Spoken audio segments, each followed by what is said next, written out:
Needless Things Podcast.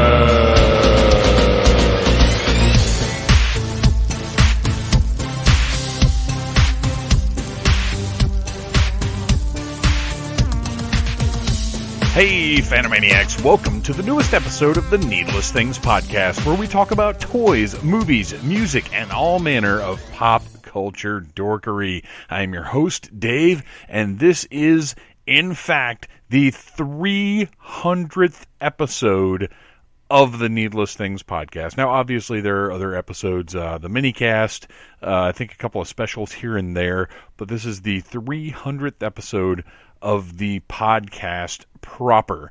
And we do have, while I didn't plan any kind of big celebration or party or anything like that, I probably won't do that again until the 500th episode. Saints preserve us. We do have a very special topic, and that is the first ever live-action Star Wars television show, The Mandalorian. Our pals Chad and Ryan are on to talk about the first season of this show. Unfortunately, Beth, who is also from the Execute Chapter 66 podcast, which is coming soon, could not make it. She lost a fight with a mudhorn, so couldn't be with us. But Chad and Ryan are here to provide analysis of this first season. But before we get to that, I got a whole lot of news, so let's go ahead and bear down and get to some news. You like that? Like that little sting there? I don't know if I'm going to do that every time. What I want is the old MTV News sting. But obviously I probably can't use that because it's copyrighted. And also that's somebody else's thing. I want to find my own thing. I like that one for right now. We'll see if I even remember to do it next week. So here is the news. First of all, I want to give you guys a report on an online toy seller that is, if you go to any kind of like geeky, nerdy, especially toy-related websites, you've probably noticed the ads all over the place for Megalopolis toys. They've probably been around for a couple of years now, but over the last year I've really started to notice they have a presence in the advertising that I see. And it seems to me they're trying to compete with Big Bad and Dorkside Toys, both of whom I endorse and have ordered from and had great experiences with. Probably not on the level of an Entertainment Earth, but, I mean, who is really? So, Megalopolis Toys had a big flash sale almost 2 weeks ago now. It was on a Monday, and they had some stuff that I wanted. They had a couple of wrestling figures marked way down. They had the New Nightmare retro Freddy Krueger from NECA that I want. I don't do this often, but I wanted to have one in the package, and I wanted to have one to open because it looks like such a great figure. And I've got one in the box right now that I'm going to put up on the wall with the rest of them, but I wanted one to open. I had just a couple of things here and there, a couple of things for Phantom Jr., and they had some great prices. So I went on there and checked everything out. I placed my order and waited, expecting, as is normal with the internet toy selling business, to get a notification of shipment within a couple days. Certainly by Thursday or Friday. This was Monday. Nothing. Heard absolutely nothing back at any point. So on the following Monday, I sent an email, attached my order number, said I placed this order a week ago and it hasn't shipped yet. Is this normal for Megalopolis? This is my first purchase here. Maybe not the friendliest email, but also not, I think it's pretty middle ground for the internet. There's no upsetness or anger or anything. It's just asking a question and stating a fact. And the response that I got was, "Hi, David," because that's what I go by when billing is involved. "I've gone ahead and placed your order at the top of our shipping queue. Once it's ready to ship, you'll receive an email with tracking information. Please let me know if you have further questions. Thank you, Customer Relations Specialist." So, one, this did not answer my question. Is this normal for Megalopolis? There is no... this is unusual. We apologize for the delay. There's no... well, we're a different kind of business. It sometimes takes a week or more for us to ship stuff out. Nothing, no explanation whatsoever, which is, to me, the big omission from their response. And then this whole, I've gone ahead and placed your order at the top of our shipping queue. Well, I don't want that. I want to be in whatever spot my order came in. Don't give me some kind of special treatment because I asked you a question. Just give me an explanation and let me know when the stuff's going to ship. So while I didn't find this response to be rude or inappropriate in any way, it didn't give me what I wanted. And now this response came 4 days ago. So it came later on the day that I sent it. So that's a pretty quick response. I sent it at, oh no, I take that back. I sent it at 3:34 on January 13th, and this came in, why don't I have a date on this? I believe it came in the next day. So let's say the 14th, whatever, 3 days ago. Not a big deal. I give them a day or so to respond, and they did. And now it is Friday. After that, almost 2 weeks since I placed that original order, and I still have not received a shipping notification. So this to me is not, nothing is wrong yet. I assume at this point I will at some point receive a shipping notification, and I will at some point receive the things that I purchased.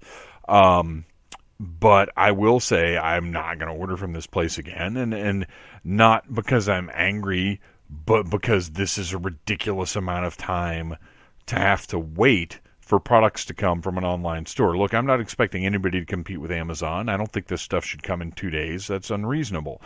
This is an independent company selling toys online, but other independent companies selling toys online, ship your stuff out a day or two after you order it, and you have it within 7 to 10 days.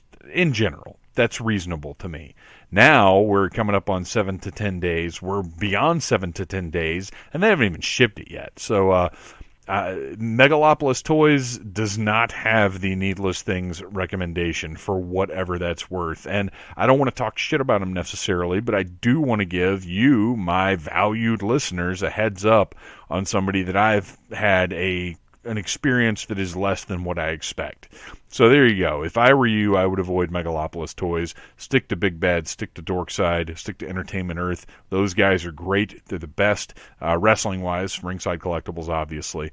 All trustworthy.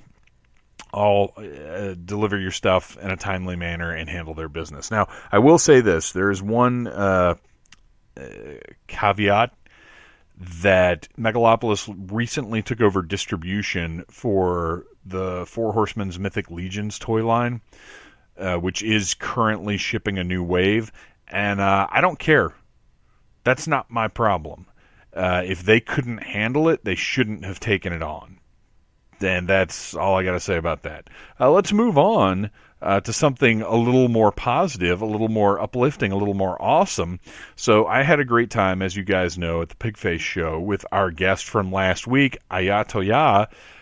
It was unbelievable.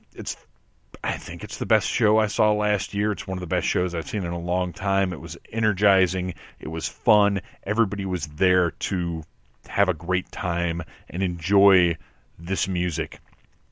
And it really made me want to see some more industrial acts. And lo and behold, this week, Ministry announced their Industrial Strength Tour with KMFDM and Frontline Assembly. This tour is celebrating the 30th anniversary of The Mind is a Terrible Thing to Taste, and it is the same line. Now, Frontline Assembly was not on that tour, but KMFDM and Ministry were way, way back in 1989. Which I'll tell you right now, this whole anniversary versus birthday versus whatever thing, I'm not clear on it, and I really don't care. What does matter is Ministry, KMFDM, and Frontline Assembly are coming to the Tabernacle in Atlanta. First of all, the Tabernacle, not Lakewood, because my initial thought when I saw this was it's probably at Lakewood, and I'm just not going outside in July to see this. I have no interest in that. But then I saw it's at the Tabernacle, and I was like, oh, man. And then I saw that I was off, and I was delighted. And I bought 2 tickets as soon as I possibly could. This tour starts on July 1st in Seattle, and it concludes on August 1st in San Francisco. And I am 100% absolutely stoked about this. I can't wait. I haven't seen Ministry since Lollapalooza. I haven't seen Cam FDM since '99, maybe. I might have seen him since then, but it's been 10, 15 years at least. And same for Frontline Assembly. I haven't seen them in a very long time. This is a fantastic tour. Even if you're not necessarily a huge industrial music fan, this is going to be a badass show. I recommend it. If you're a fan of music, if you're a fan of good, high energy live shows or to get you pumped up and make you want to fucking go crazy, this is going to be a great show. So I'm super stoked this is happening. Now we're going to switch gears a bit and go back to something not so super. This past Wednesday, yesterday for me, 2 days ago for you guys, or longer if you're not listening to this the day it drops, Mezco finally put their 1989 Batman, Michael Keaton Batman, up for pre-order on their website. It is a Mezco exclusive. Now, at some point, you'll probably be able to get it from Big Bad, maybe Entertainment Earth, maybe Dorkside. But it's a Mezco exclusive, which traditionally those have been, you got to get on it and get them. Sometimes they sell out within 5 minutes. Sometimes they linger for like a day. You don't know what the production numbers are. And honestly, for this figure, I didn't know what the popularity was going to be.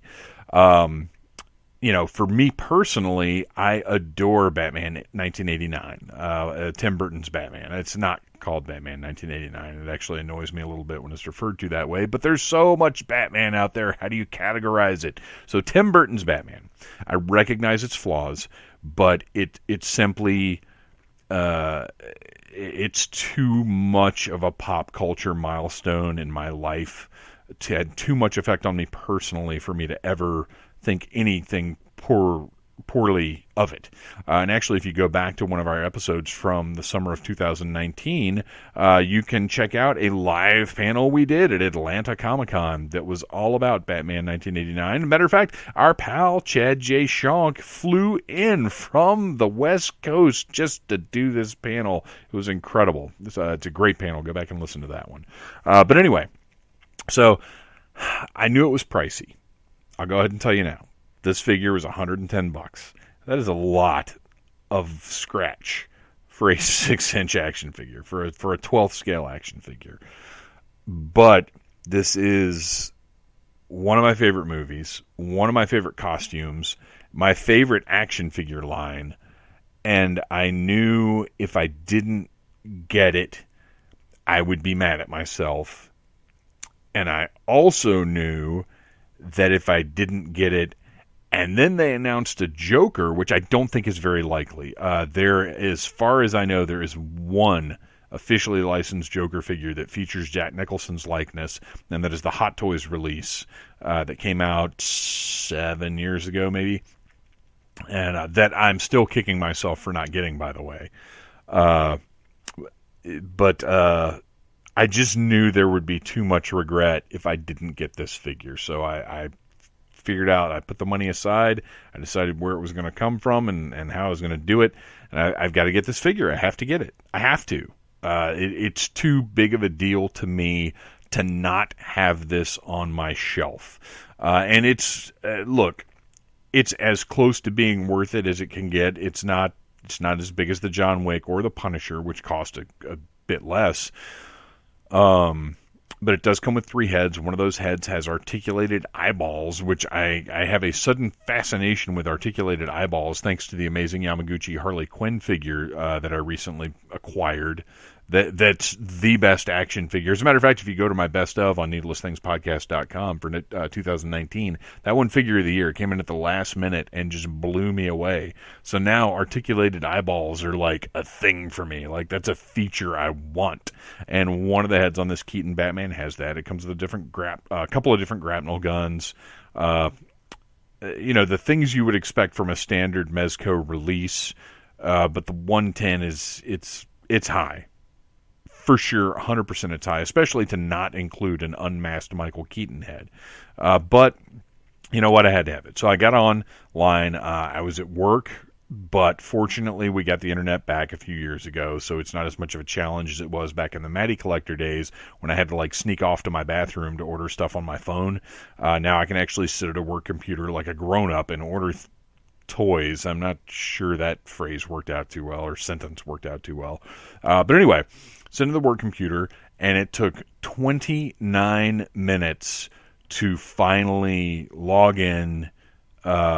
Now, to be fair to Mezco, I did have to update my payment information, and that's my fault. I should have done that prior to the pre-order. But it kept booting me out. It emptied my shopping cart one time, which is always a moment of panic. If you know anything about toy orders, when you go and look up and all of a sudden your shopping cart shows 0, that usually means it's sold out. So it got logged out, the website stalled out, the website booted me out, the web page was just gone for a minute at one point. And then I finally got to the point where I had my payment method updated. Everything seemed to go through, and then it just stalled out. And then finally, after 5, 6 attempts, I don't know, I tried, because I was trying different payment methods. I was trying PayPal, I was trying a credit card. I was just trying to get one of these because, that panic sets in when things aren't working and other people around the world. And like I said, I really didn't know how popular this one might be, but judging from the behavior of the website, it was pretty darn popular.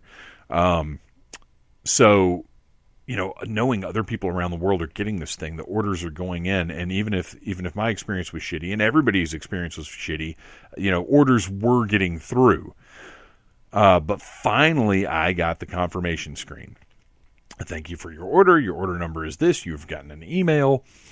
Great. Awesome. Excellent. Closed it out. At one point during this whole process, I even got up and walked into the kitchen because we can't, due to the nature of my job, I can't use my cell phone while I'm at my workstation. So I got up, went to the kitchen, tried to pull it up on my cell phone. That was even worse than the PC, so I went back to the PC. But anyway, got my confirmation. Got back up again, went and check my email on my cell phone, and I've got 2 emails. 2 of my orders actually went through, so now I am getting 2 of these, this Michael Keaton Batman figure that cost $110 frickin'.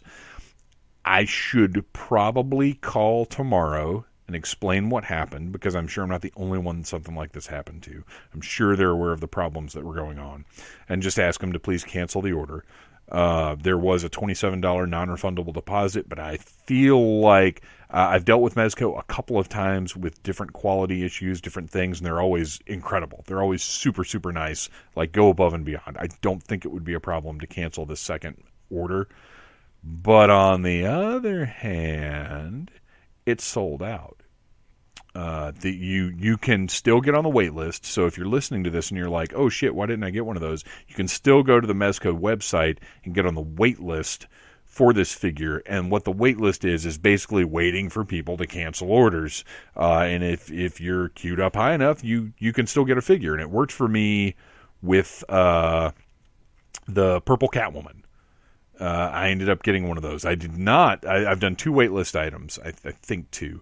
One of them was the blue and yellow Wolverine. One of them was the purple Catwoman. And I got through on the purple Catwoman. The blue and yellow Wolverine never came through. Although I'm still listed as being on the waitlist for it. So there's still hope, you guys.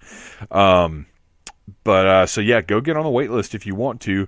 Or hit up your old pal Phantom, Dave. Hi, David.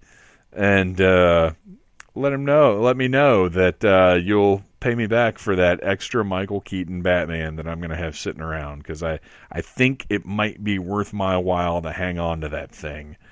And besides, like I said, it's my favorite toy line. It's one of my favorite movie costumes, one of my favorite movies.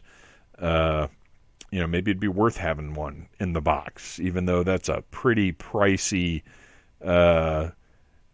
MIB Lucy situation to be contemplating. Okay, so anyway, that was my experience with that.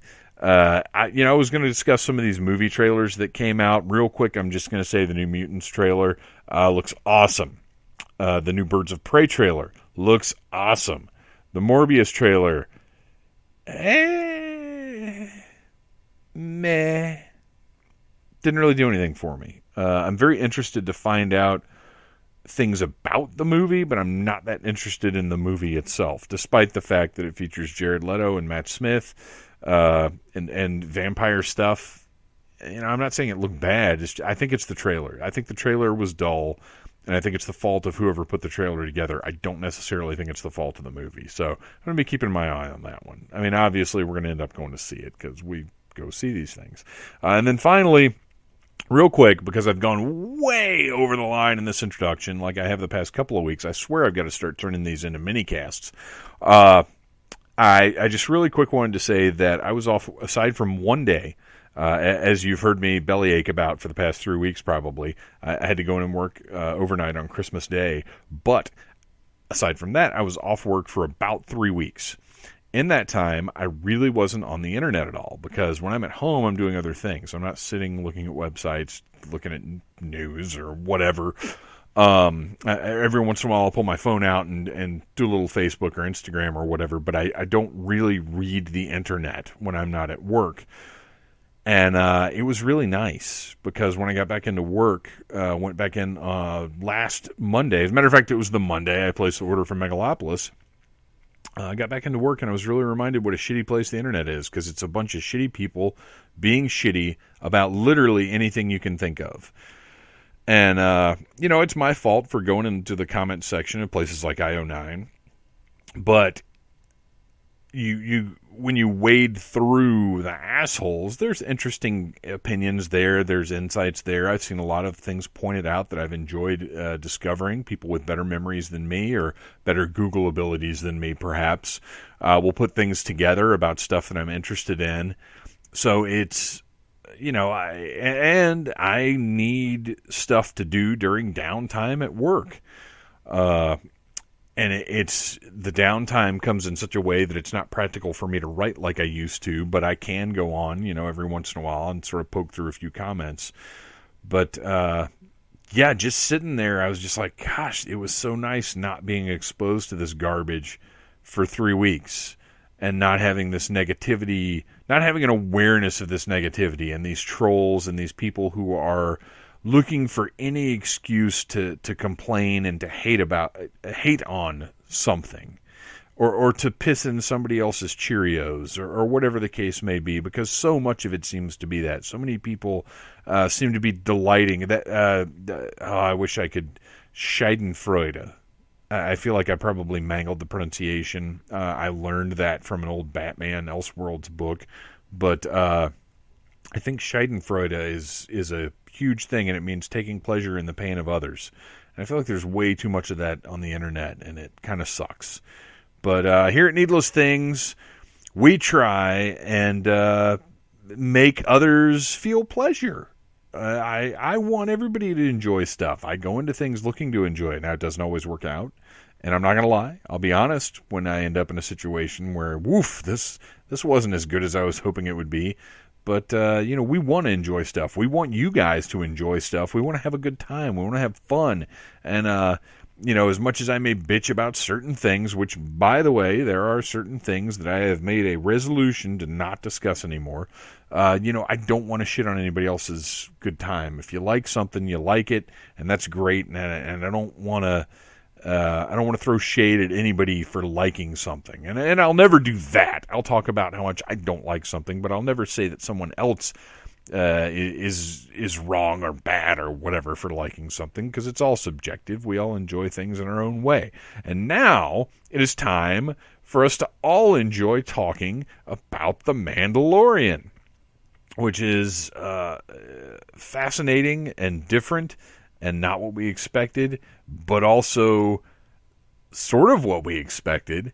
So sit back, relax after this incredible marathon intro, and enjoy me, Chad, and Ryan breaking down the first season of live-action Star Wars television.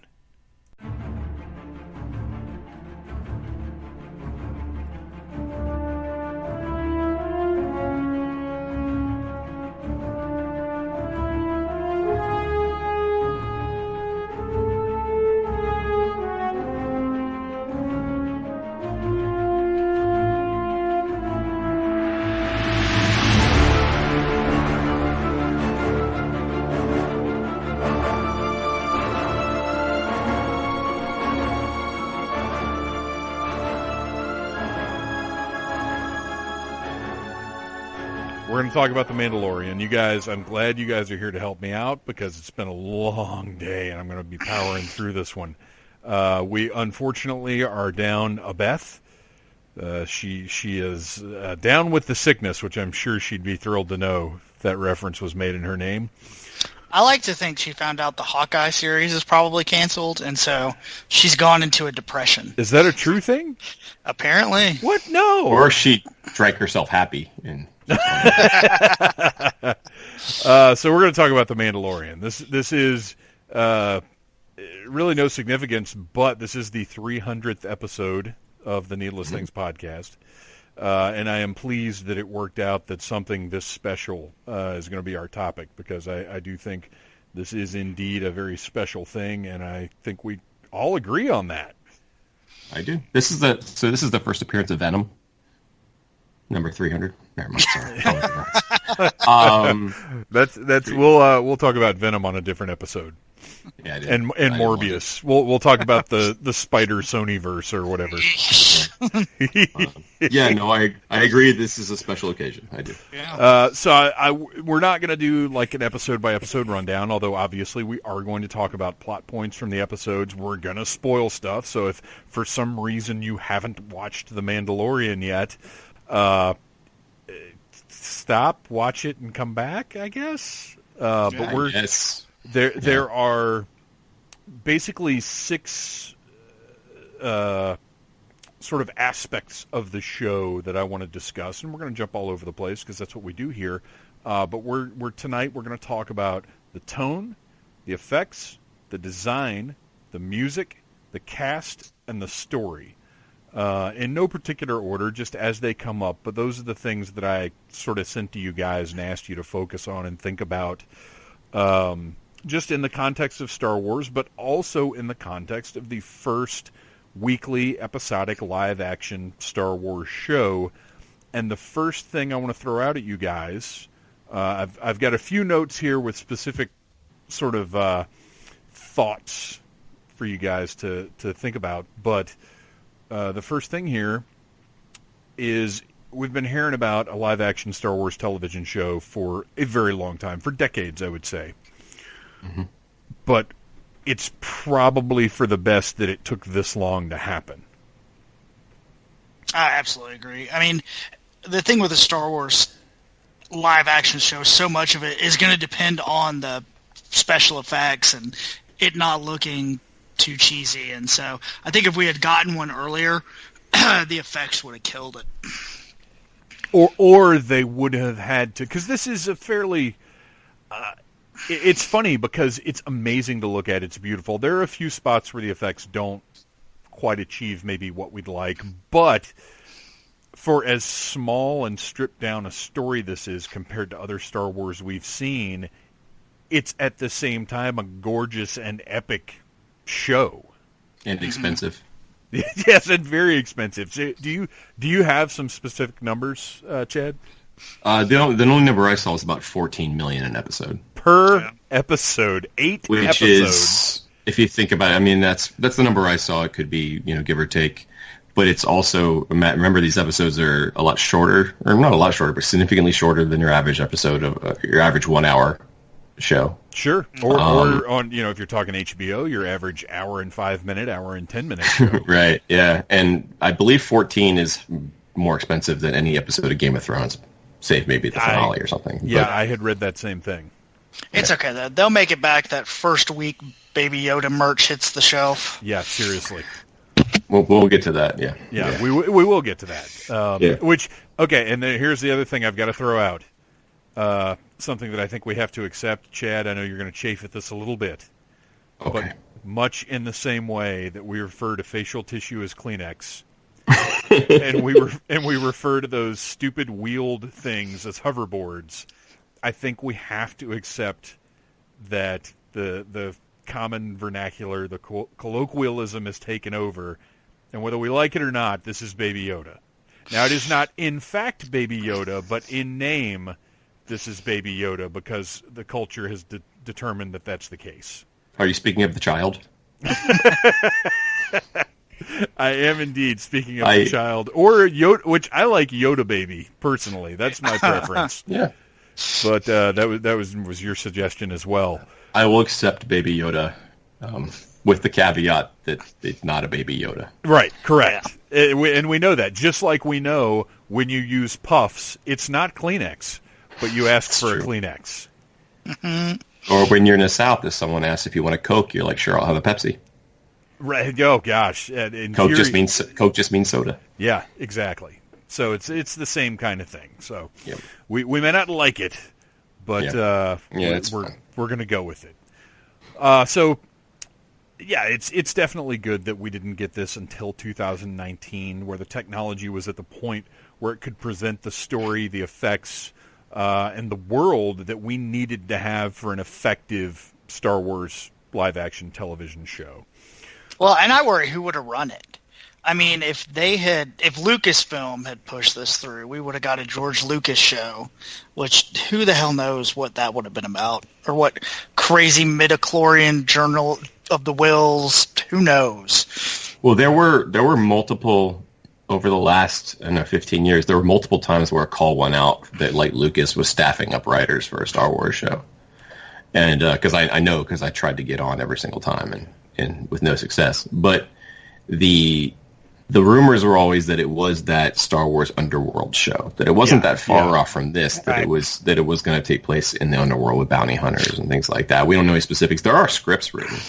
Yeah. There are scripts out there somewhere. And didn't part of those become 1313, the game that's like made and just on the shelf somewhere?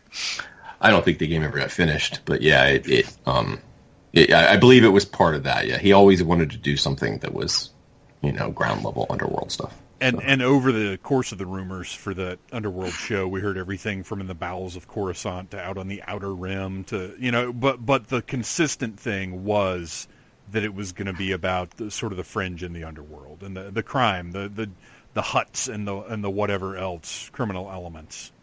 And that's probably a budgetary decision as well, right? You could do that stuff a little cheaper. Yeah, right.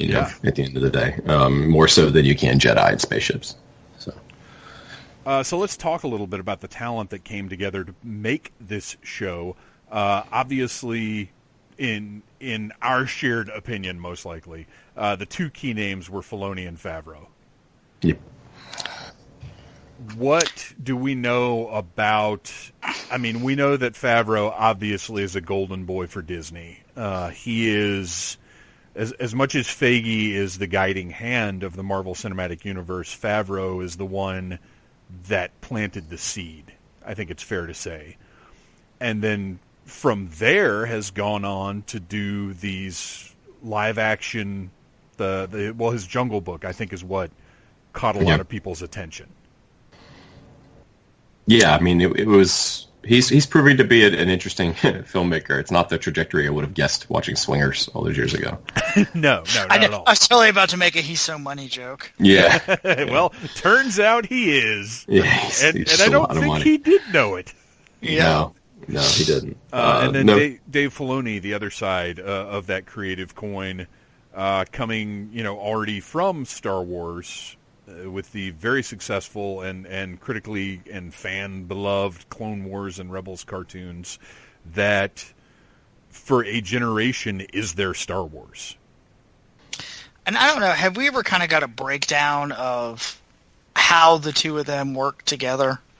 Like, I kind of get the feeling that Filoni, handles more of the story lore side, and that's why he was brought in, while Favreau obviously has more experience with live action kind of stuff, and so that's why they kind of paired those two together. Chad, I don't know if you've got different or more information. I haven't honestly seen much about their process, but I do think the assumption is generally that Filoni is sort of the tone and story guy, and Favreau is maybe more of the script and technical guy. Right. Yeah, Filoni, we can say, is the second most important Star Wars storyteller of all time. Yes. He has done the most to sculpt the universe outside of anybody above, More than anybody besides George. Sorry. Is he second most important storyteller or story adapter? Well, that's fair. That's fair. And I say that with all the love in the world because everything that he does, as far as I'm concerned, is golden. Well, he also, remember, they met because Jon Favreau played Pre Vizsla on the Clone Wars cartoon. That's right.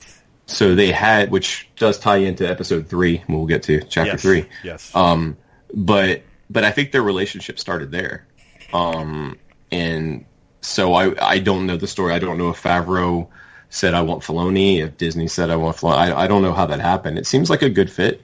Favreau writes nearly every episode, right? I think there's only one he didn't write. Let's see here. Jon Favreau wrote episodes 1 through 4 and 7 and 8. Oh, okay.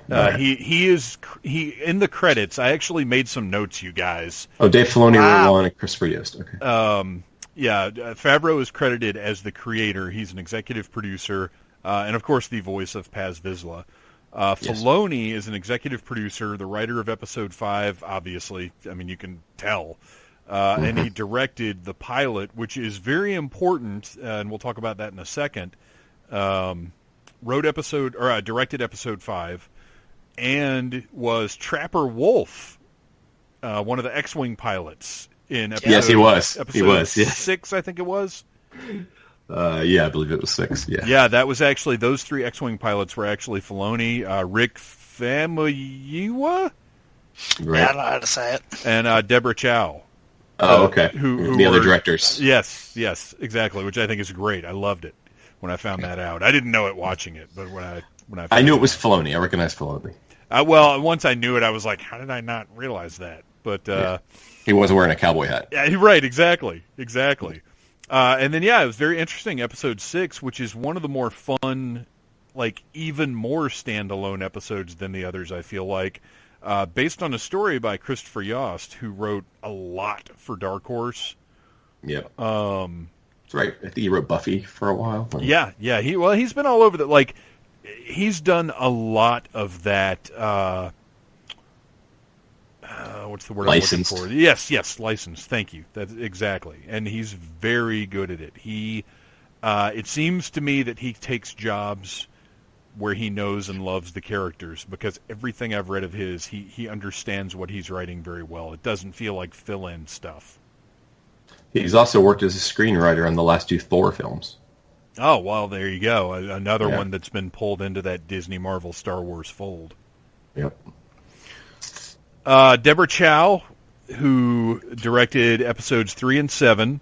Mm-hmm. Bryce Dallas Howard directed episode 4.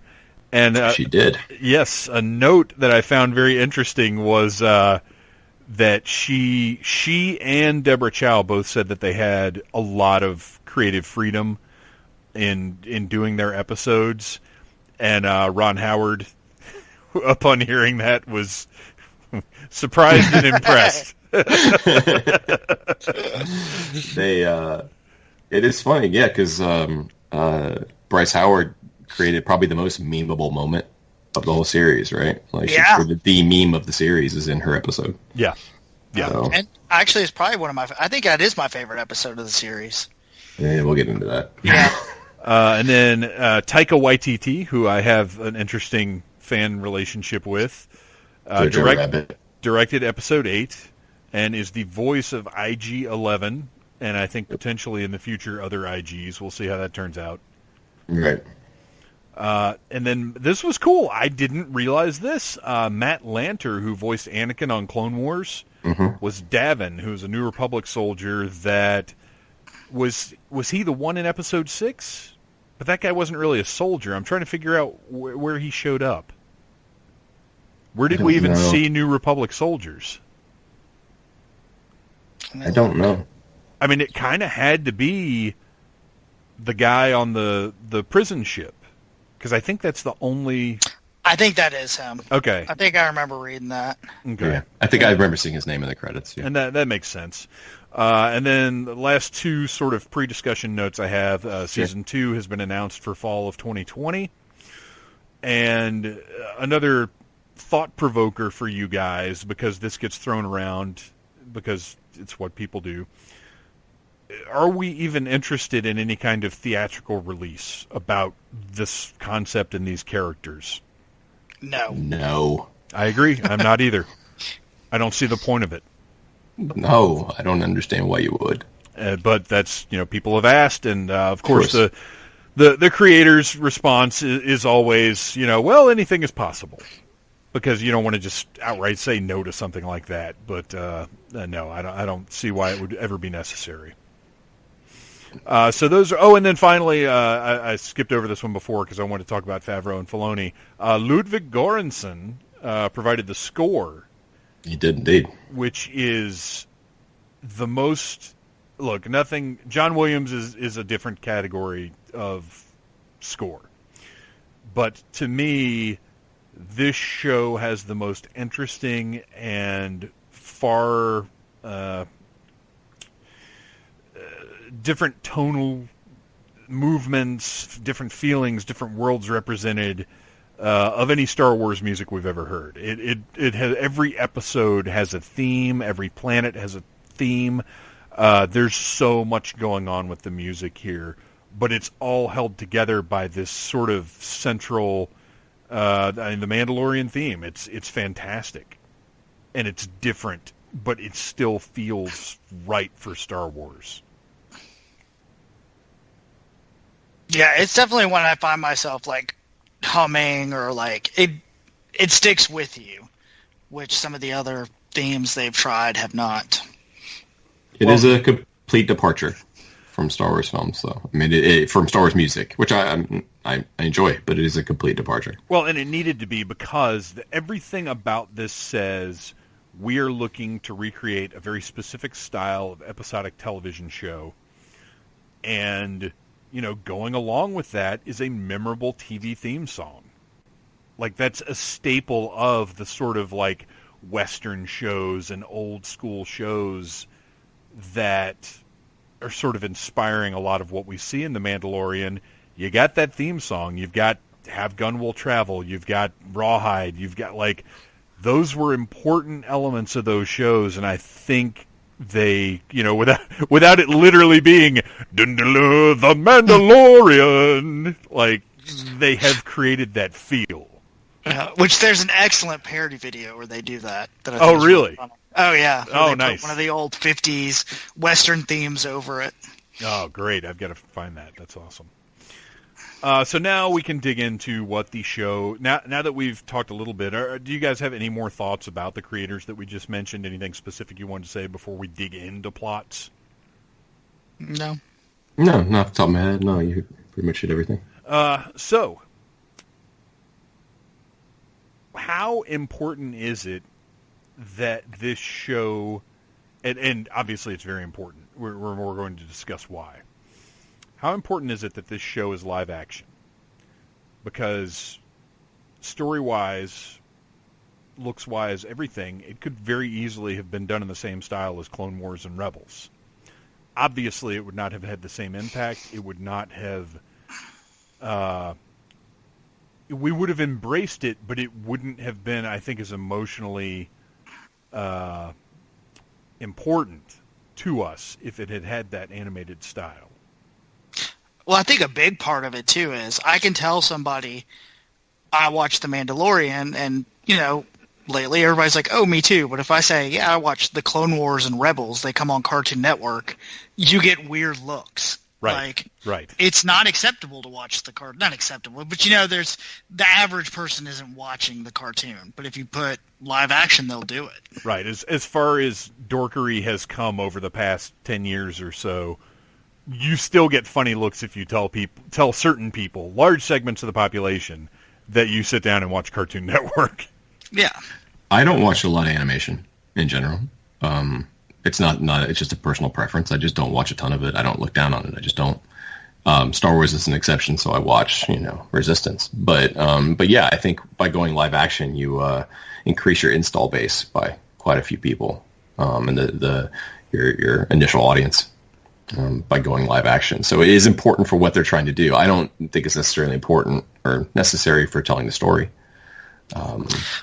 But I think if anything, live action too kept it a little more grounded. I think animation it might have led them to more, jetpacks and more stuff you can do that doesn't cost you a lot of money, more stuff in space, that kind of thing. And so that live action really helped them with that gritty angle they were going for. Yeah, absolutely. Because you can do, and as you can see, as Clone Wars progressed, it did get more fantastical and wilder, and Rebels went even further with a lot of sort of mystical elements and crazier stuff that was done that if they had the restrictions of shooting a live-action show, which granted, we say live-action with the full understanding that most of this was shot in the Unreal Engine. Yeah. But you get what I'm saying. There is a certain, I think restrictions are important to creativity. Mm-hmm. And this, doing this in live action presents a number of considerations that animation would not. Yeah. Which brings us to my next note that I will recite to the best of my ability. Leave it, you cowards. That was terrible. That's the worst Werner Herzog anybody's ever done. But that is in reference to the child puppet, the Baby Yoda puppet, that they shot scenes with. And out of fear that it would not look good, they were going to reshoot the scenes with the possibility of inserting a digital Baby Yoda. And Werner Herzog basically tore their asses out for even thinking such a thing. I hadn't heard that. Oh, you weren't aware of this? In his scene with the child, when the Mandalorian brings the child back to Werner Herzog, they shot the whole scene, and then they started to reset with the intention of shooting it again so that they could digitally insert Baby Yoda into the scene in the event that the puppet didn't read well. Right. And apparently Werner Herzog was infuriated and said, "Leave it, you cowards!" Like, really got onto them for it. And that was a big part of why we have a puppet, or a CGI-enhanced puppet. Right. Which cost $5 million. I saw that today. That's how much that puppet costs. Well, it's going to make them far, far more than that back. So that is true. I really like the use of the puppet, too, because there's definitely times where you can feel the presence of it. Like, it's there. Like, he picks it up, different people pick it up, and there's the weight of it. Like, I think it's really good they did the puppet. Oh, you can tell. I mean, you can. Yeah. There is it's why, to me, the apex of puppetry is the CGI enhanced puppetry that we're seeing in so many things, like the Dark Crystal now, because these fantastic characters have a weight on the screen that pure CGI does not. That's why motion capture works better than just pure CGI.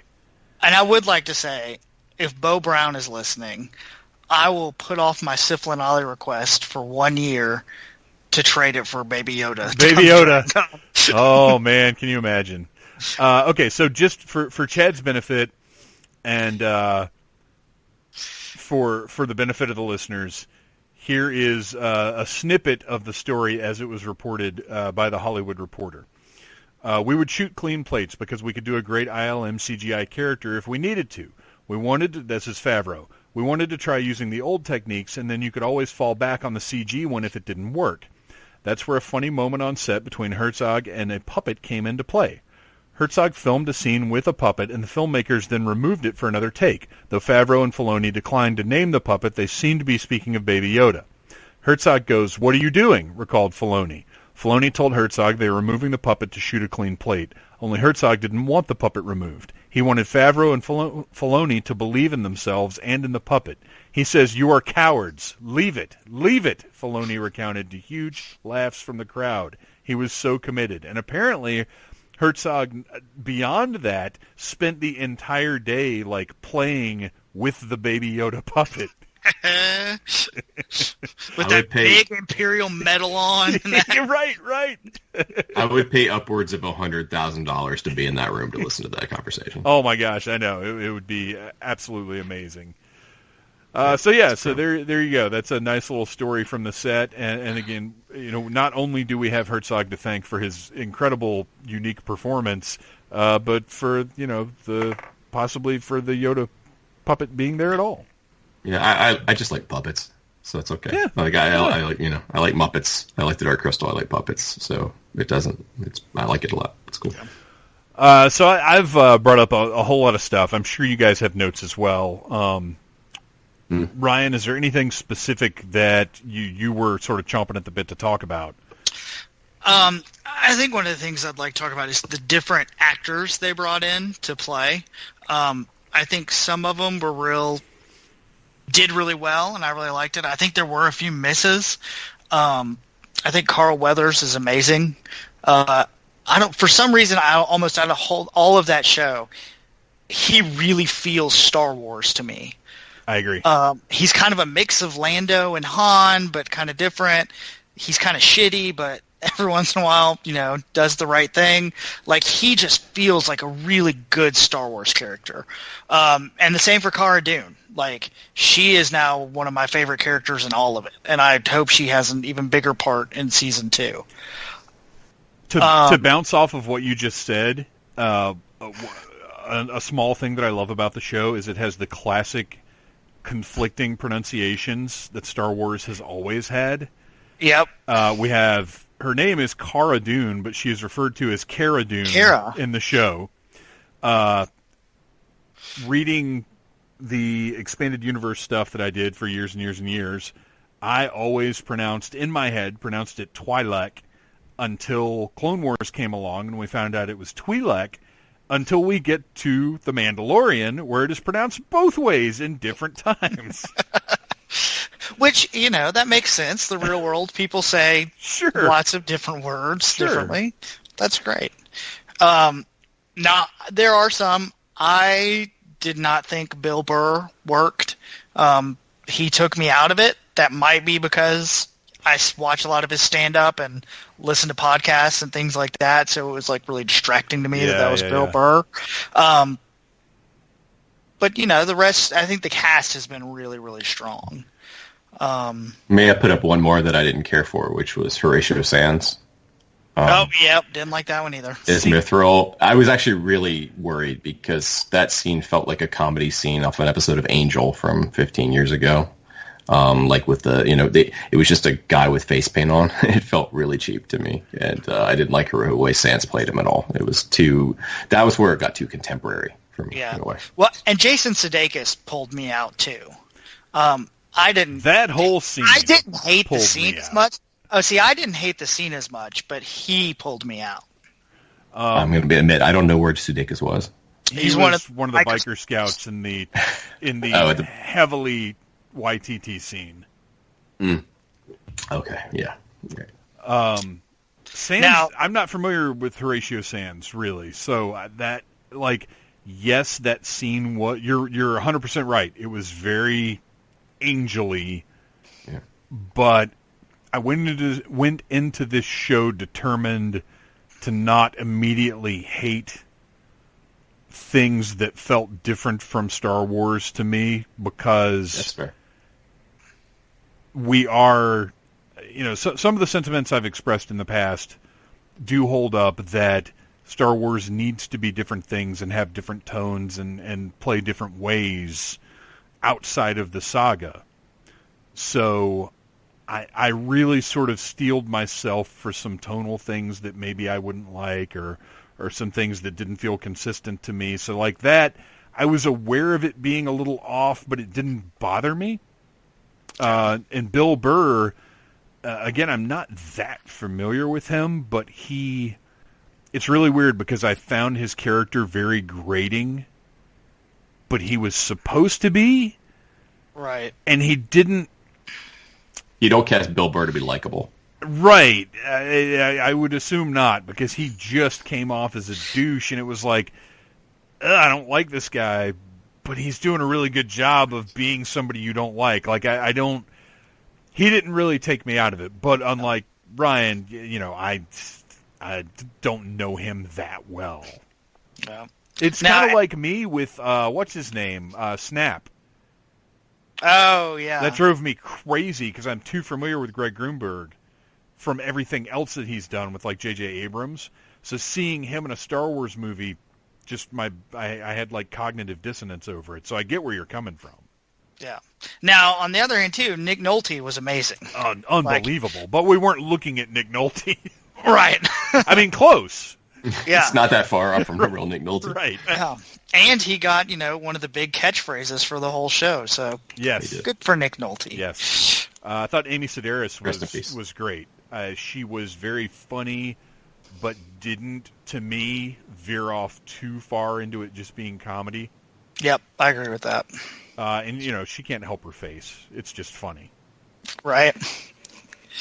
She had a kind of a Ripley vibe, too, which I thought was funny. Well, and her little pit droid companions and everything. Like, that felt very... It was good. I liked that. Now, how did we feel about him ending up on Tatooine? I didn't love it. It didn't bother me a bit. I'm not going to lie. It's fine. Whatever. Here was my question. Okay. If they were going to go to Tatooine, why didn't they have the Jawa sequence on Tatooine? That's a fair question. Instead of deciding that Jawas were living on other planets other than their native home. Well, and I do have to wonder if maybe at one point that wasn't the case. Yeah. Because the planet was Navarro. Yes. Looks an awful lot like Tatooine. Yeah, it does. It does. In fact, a lot of early headlines I'd see online were like talking about they called it Tatooine in the episode. They just assumed that it was right because there were Jawas and sand. I just find myself, Jakku now, Navarro, Tatooine. I have questions where the oxygen is coming from on these planets. Like, if you just show me one, I'll be like, all right, it's kind of unique. But now we've seen many planets that is nothing but sand, and so I'm not sure how that works. Not that it needs to be answered, but, Yeah, and that's one thing. Now, honestly, I had not thought about the oxygen problem before. Where are they pulling moisture from? Where's it being made? I don't have a problem with the Star Wars planets being sort of singular biomes. Is that the word I'm looking for? Yeah, no, I don't either. That's fine. Whatever. It's fantasy science fiction. I don't have an issue with that. It's the desert of Tatooine. It's the swamps of Dagobah. Right. That's fine. Whatever. Yeah. Old Watiti. I thought he did good as IG-11. Oh, he was great. He was great. I was scared when it was him that we were going to get, some Silly. Korg, basically. Right. Shaky robot, and I thought it did well. It was also crazy seeing an IG robot in motion like that. That so was good. So good. Oh, my gosh. Because think about it. Since we were kids, we've been told that IG-88 is a bounty hunter. Every figure we have of IG-88 is the spindliest, goofiest, most falling over thing in the world. You could that I could have snapped in half when I was 4. Absolutely. You could never imagine how that, you did because we used our imaginations, but realistically, how could this thing ever be an efficient bounty hunter? And now we know. Yeah. And I'd read, in the EU, they talk about how the IG robots are deadly assassins and they can do all this stuff. But I guess I just never pictured it like that. Like how fast it goes with the eyes spinning around, and it was great. It's one of my favorite things about the whole show. I am hoping they bring an IG robot back for the second season. Doubt. I have no doubt they will. We'll see IG, 22 or something like that. Yeah. Chad, what are you? What's the first item on your list? I have a big picture question. Okay. Is Jango Fett a Mandalorian? No. Are we sure? Well, we know he's not of the race Mandalorian, correct? Well, neither is our guy. Neither is Din Djarin, right? Here's my question. There are many references to Boba Fett in this show. From his his rifle from the Christmas special, from the holiday special, to his habit of disintegrating people. We have finally seen what no disintegrations was about. Yep. And it was so wonderful to see. Yeah. Those Jawas popping like zits. It was amazing. But so I guess I had kind of come to the grips come to grips with the idea that Django and therefore Boba were not Mandalorians, but this is ascribing a lot of specifically Boba's behavior and strategy to Mandalorians. I don't know. I mean, he doesn't. He's not in a clan. There's no clan markings on his armor. Yeah. And I can't think of any new canon books that have said anything about it. Yeah, about him. I'm just wondering because I thought they had kind of said he wasn't, but this was just so many Boba Fett references in it. Yeah, in the old EU, he was not. They were very clear he wasn't. I doubt.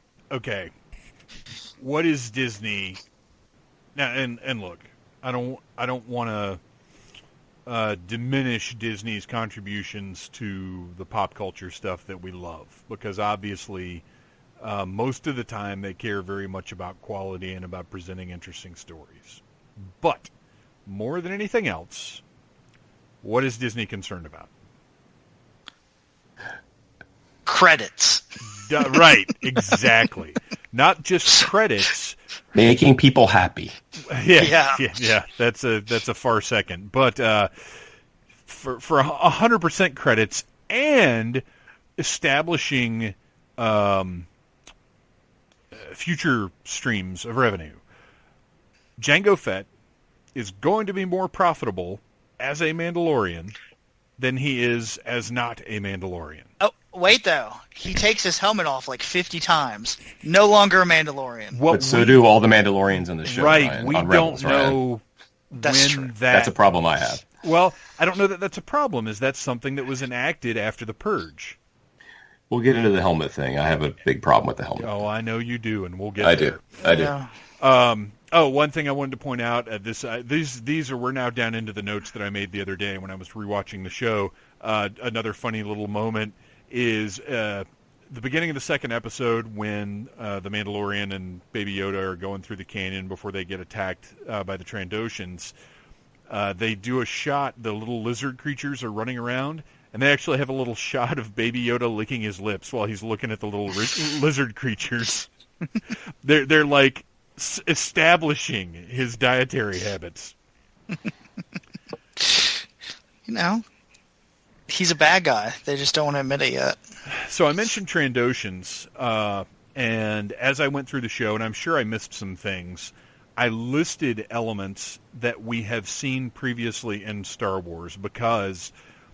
that's something about this show. One of the many things that made me love it is, and one of the many things that people seem to have a problem with too, which we'll discuss in a bit, that we saw a lot of familiar elements that were comfortable, that made it feel like Star Wars. So I've got a little list here of things that we've seen in the movies that we see in this show. Ugnaughts, Trandoshans, obviously Yoda's species, Klatooinians, Nikto, Jawa, Twi'lek, Calamari, Cabrak, Deveronian, Rodian, whatever the cat thing is in Chapter 4. I think that was from Clone Wars. It's under the table when they go into the bar where they meet Cara Dune. It's got the big round head.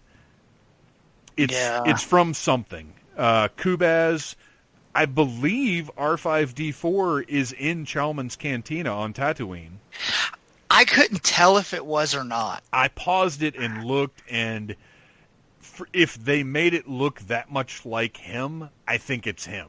You know what I mean? And I want to say I read somewhere, like, during the teasing of it. That you're right. Favreau put up a picture. Yeah, that was it. So it is. It's R5-D4 is in the cantina. I have a question. What the fuck is a droid doing in Chalmun's Cantina? That's a very good question, but the droid's a bartender, so obviously... They talk about it. Maybe Chalmun must be Chalmun's not around anymore. Yeah. Under new ownership. Yeah, right. Well, and here... B. Arthur's in charge now.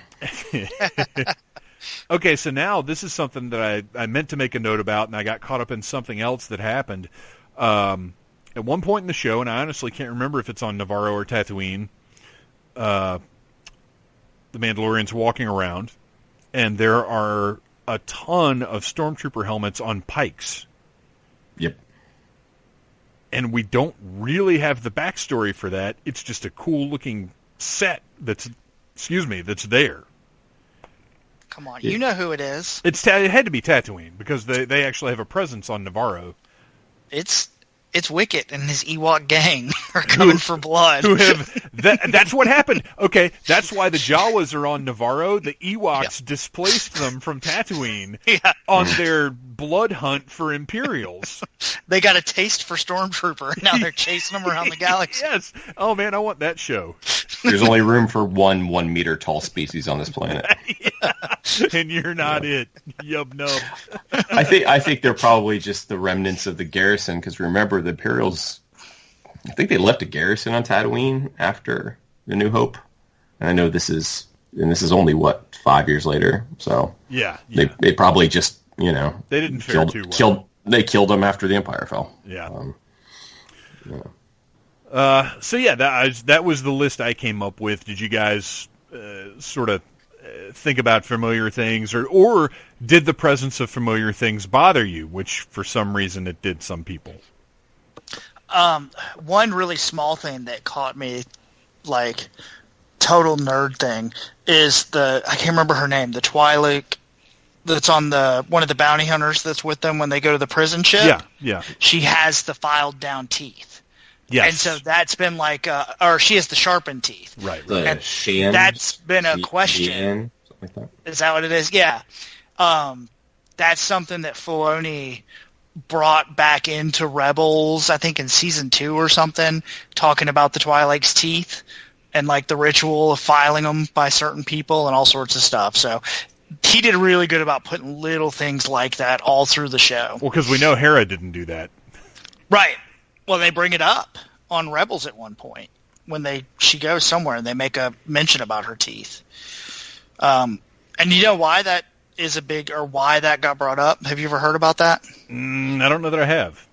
So in the old EU, a long time ago,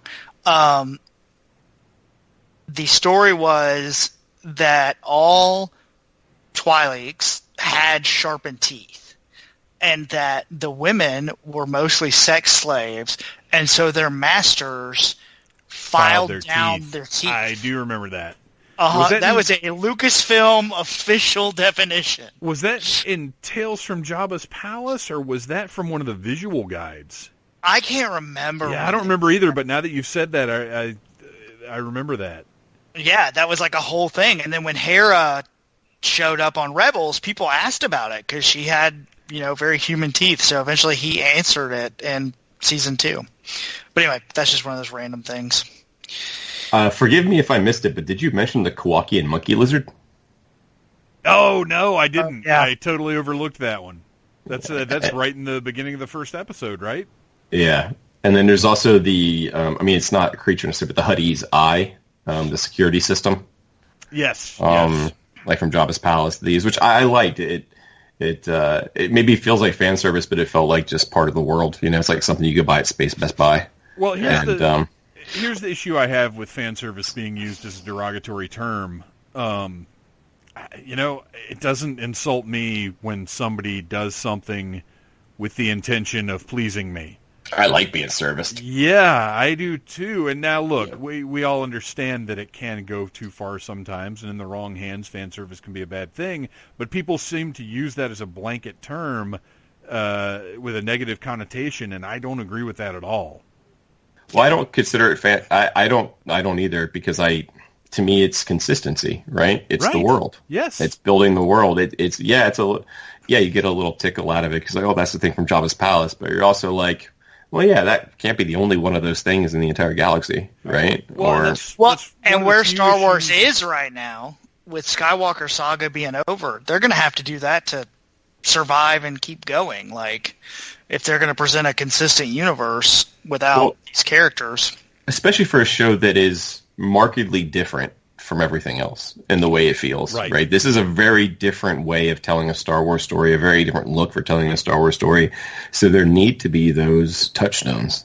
Yep. And those have to be in this sense, in the guise of production design. Well, and that was actually one characters of the, and things like that. One of the issues I had with Force Awakens was that there wasn't enough of that. Why do we go into Maz's bar or place, whatever it is, and see like no familiar aliens. And I understand the concept of, well, it's a huge galaxy, and why would you see the same aliens over and over again? You'd see them because you want things. You're within this world and this narrative that is familiar. It's not brand new, and we want to see a few familiar touchstone things, so it feels like it is a continuation of that narrative that we've known for the past however many years. My big question is always, why blow up Hosni and Prime when you could have blown up Coruscant? We don't want to blow up Coruscant. Let's not get carried away. I would have been okay with that if they really wanted to. It would have made a lot more sense. If they really wanted me to feel it, they would have. Yeah. If you read the script leak, there might have been a reason. But that's a whole nother story. Yeah, that's a whole other episode. I agree. I like the familiar things. I like the... I mean, that's the thing, because I said, the show feels... And we'll get into this later, but I had a problem watching the show at first. And part of that was the feel of it being completely different. And the things that were keeping me in it truly were those touchstones. Were that I could see a Mandalorian armor, that I could see Jawas, that were, even though they were presented in a way I'd never seen before. See Jawas in their crawling fortress, which I absolutely love that he used that term for the sandcrawler. I love that we got to go inside of it, too. Yes. Okay, so this is... And we got to reenact the Super Nintendo game. That's exactly the note that I made, was that level in Super Star Wars was... I mean, it was just like everything else in the game. It was so frustrating, but I loved that level, because we got to go inside a sandcrawler, this monolithic vehicle that I'd grown up with. Let me read you a note. It may be sadistic, but watching Jawas explode is funny. Reminded me of playing Super Star Wars, and when you shot a Jawa, it yelled Utini when it died. Yes. Exact same thought. Oh, that's fantastic. Oh, man. And now I want to know, since that connected so clearly with all three of us who did not sit down and watch this together, and have not shared this thought until now, it makes me wonder if Filoni or even Favreau, if there was maybe a touch of that in there. Oh, it's got to be. It felt very intentional. It really did. I have an admission. That's kind of my favorite episode. It is pretty good. It's just so fucking fun and silly. Well, and we get to see... he gets blasted off the top of the sandcrawler, and that brings me to one of the things that I really like about the character Din Djarin is one of the conversations I had after the first episode with somebody was they were disappointed because he just got beat up the whole time. To me, that saved the show. Because if he was this unstoppable super badass, where do we go from there? Like, you don't start a video game with all your powers. You build your interest and your relation to a protagonist in a video game by building them up over the course of the story, and it's the same way with this. I don't want him to be able to handle everything that comes along. I don't want him to do everything perfectly. I don't want him to have all the answers. I want him to fuck up. I want him to be a badass, but I don't want him to be invincible. And I loved that he's not good at fighting animals. Like... That's literally a like, he can handle humanoids fairly well, but he has bad times fighting animals. Well, how much practice of that do you actually get? Right, exactly. And I was thinking about that. I was watching it this second time through. Like, take an MMA guy and he'll beat up a bar full of people, but put him in the woods against a bear. What's going to happen to him? There's a show on the Discovery Channel now about that. That doesn't surprise me a bit. It was, but no, I agree. I mean, it's the appeal of the Casino Royale, right? The first Daniel Craig Bond was that he wasn't 100% knew what he was doing. He got beat up a lot. He fucked up a lot. He made mistakes. Yeah. And that was very, you need your character to be human, and you're right. If they are perfect, then there's no challenges presented in front of them, and no challenges, no drama at all. Okay, I want to throw a line out there that I wrote down in watching. This came from Queel, Nick Nolte's character, And the first time around, it sounds like just something he's sort of saying offhandedly as he parts ways with the Mandalorian and the child. But the second time through, having seen the entire series, this to me was the most resonant line in the whole show. He tells him, "Good luck with your child. May it survive and bring you a handsome reward." Yeah. And wow, in the greater context of the show, what a powerful piece of writing that is. Because that's what the show is about. Right. No, that's true. Yeah. No, that's absolutely true. Yeah, I noticed that the second time. I've watched it twice, 2.5 times now, I think. But yeah, no, that Queel is Queel's a cool character. Was a cool character, I guess. That upset me. Did that impact you guys? Because we're so used to characters dying and being killed for dramatic effect. But this one, Star Wars doesn't do it that often. Right. Yeah. Oh, and especially this, where we had seen the characters scrape by and make it so many times, it felt more like a traditional, it felt like the A-Team. And, Hannibal doesn't die on the A-Team. Right. And that's sort of, in a certain way, the tone that they'd established. So when he did die, it had impact, and it didn't feel like, one of those tug at your heartstrings, look how real everything is deaths. It felt like this shit happens. And right.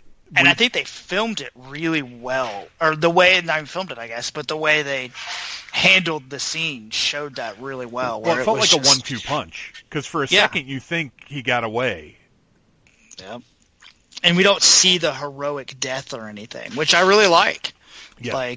But I also think it places it firmly into the era of modern TV, right? Also, this is not just Star Wars property. This is a modern television show, a streaming television show. Yes. And so it's going by models such as Game of Thrones and things like that. So, it's maybe that's informing it a little more. Absolutely. And that they're trying to tell a dramatic show that's going to keep people coming back that, maybe you don't care about Star Wars, but you like the show. So. Let's see. What else have you guys got? I have a grievance or two, but please, general grievance. Let's see, general grievance. Well, okay, let's get into it. I don't like that he doesn't take off his helmet. And let me explain very quickly. One, that's not something that's been established before, and I take your point that it could be something that's been established since, but we have seen a lot of Mandalorians that Dave Filoni has written take off their helmets quite a bit. Two, I don't know why they hired Pedro Pascal. They should have just hired a stuntman and a voice double, and a voice actor. And if you listen to Bryce Dallas Howard, who said she did not direct Pedro Pascal when she shot her episode, it's kind of what they've done. I'm saying real quick. I thought they had read that they had said he was in it all the time. He may be, but it doesn't matter to me. Yeah. Here's my problem: is that I don't feel, at least the first time through, and I liked it more the second time through, I felt less. I didn't feel very connected to the character. He is a mask, and he talks like a stormtrooper. He has very little affect to his voice, and the problem is that they were holding out for a reveal of an actor that I already knew he was playing the part. I had to wait. I'm waiting 8 episodes, and when they finally show me his face, I'm like, yeah, there he is. That's a guy I knew who he was. He walked the red carpet for the series premiere. I felt they made such a big deal of it, and what they could have done, in my opinion, is when he finds the child at the end of the first episode, since he's killed IG-88, or IG-22, sorry, he could have taken off his mask to, not scare the child, shown us his face, and then I would have had something to latch onto. I would have had a human moment, because I just felt so cold the first time through until the end of the season, because I was enjoying what I was watching, but I wasn't feeling much, and it was because he wasn't a character to me. He was a suit, and it felt very strange to hire this actor. He's not like a giant star, but to hire this actor to show his face for 15 seconds. And I don't think there was anything notable about his physical performance. He's just doing stuff. I don't know. I don't know. I found it to be very distracting as the show went on, knowing that they were leading up to a moment where they were going to reveal it. And when they revealed it, they didn't reveal anything but a guy's face. There wasn't anything. There was no new information given in that moment other than what his face looked like. He was not actually a Gungan. Right. Exactly. He was not a Gungan, but there was nothing revealed in that moment that was new information. And so we held out all this time to see his face, and it's supposed to be this big moment. And to me, it was just like, yeah, it's just a guy. Even if I didn't know who Pedro Pascal was, it was just a guy. So I do have a problem with that. We're past that now, at least. I felt it's a little too much. But. Now, I wonder if in the long term, I mean, knowing it's a TV show, I'm guessing they assumed they were going to get several seasons. If they're kind of planning ahead, and that's why they've hired him, because he will eventually take the mask off more and more. Who was I talking to? I might have been talking to Jay about it. We were talking how awesome it would have been if, when they had taken the mask off, instead of being Pascal, if it had been Morrison instead, and they had like tricked everybody the whole time. Yeah. Oh no. I would have loved that. I would have popped huge for that. Yeah. It was Tamarin. He turns out he's a clone. It's another clone. It would have angered so many people, but I would have loved it.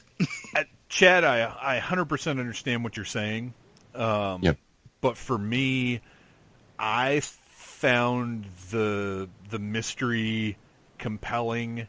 As a big fan of, and I understand we saw his face, but like as a big fan of the old spaghetti westerns with Clint Eastwood, and that sort of distant, cold character that you spend the whole movie trying to figure out.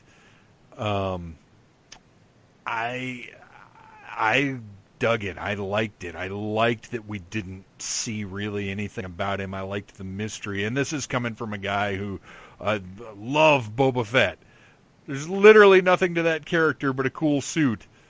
Right. But I love it. Well, until you start reading the old books that don't count anymore. But I liked it. I liked the who is this guy? When are we going to find out who he is? And they gave, we still don't really know him, but they gave the bits and pieces of his past away as it went along. And we saw him as a kid, so we know he's not a Gungan. We know he's a human. But as he speaks more and more as the show goes on, we get to learn about his character and his personality bit by bit.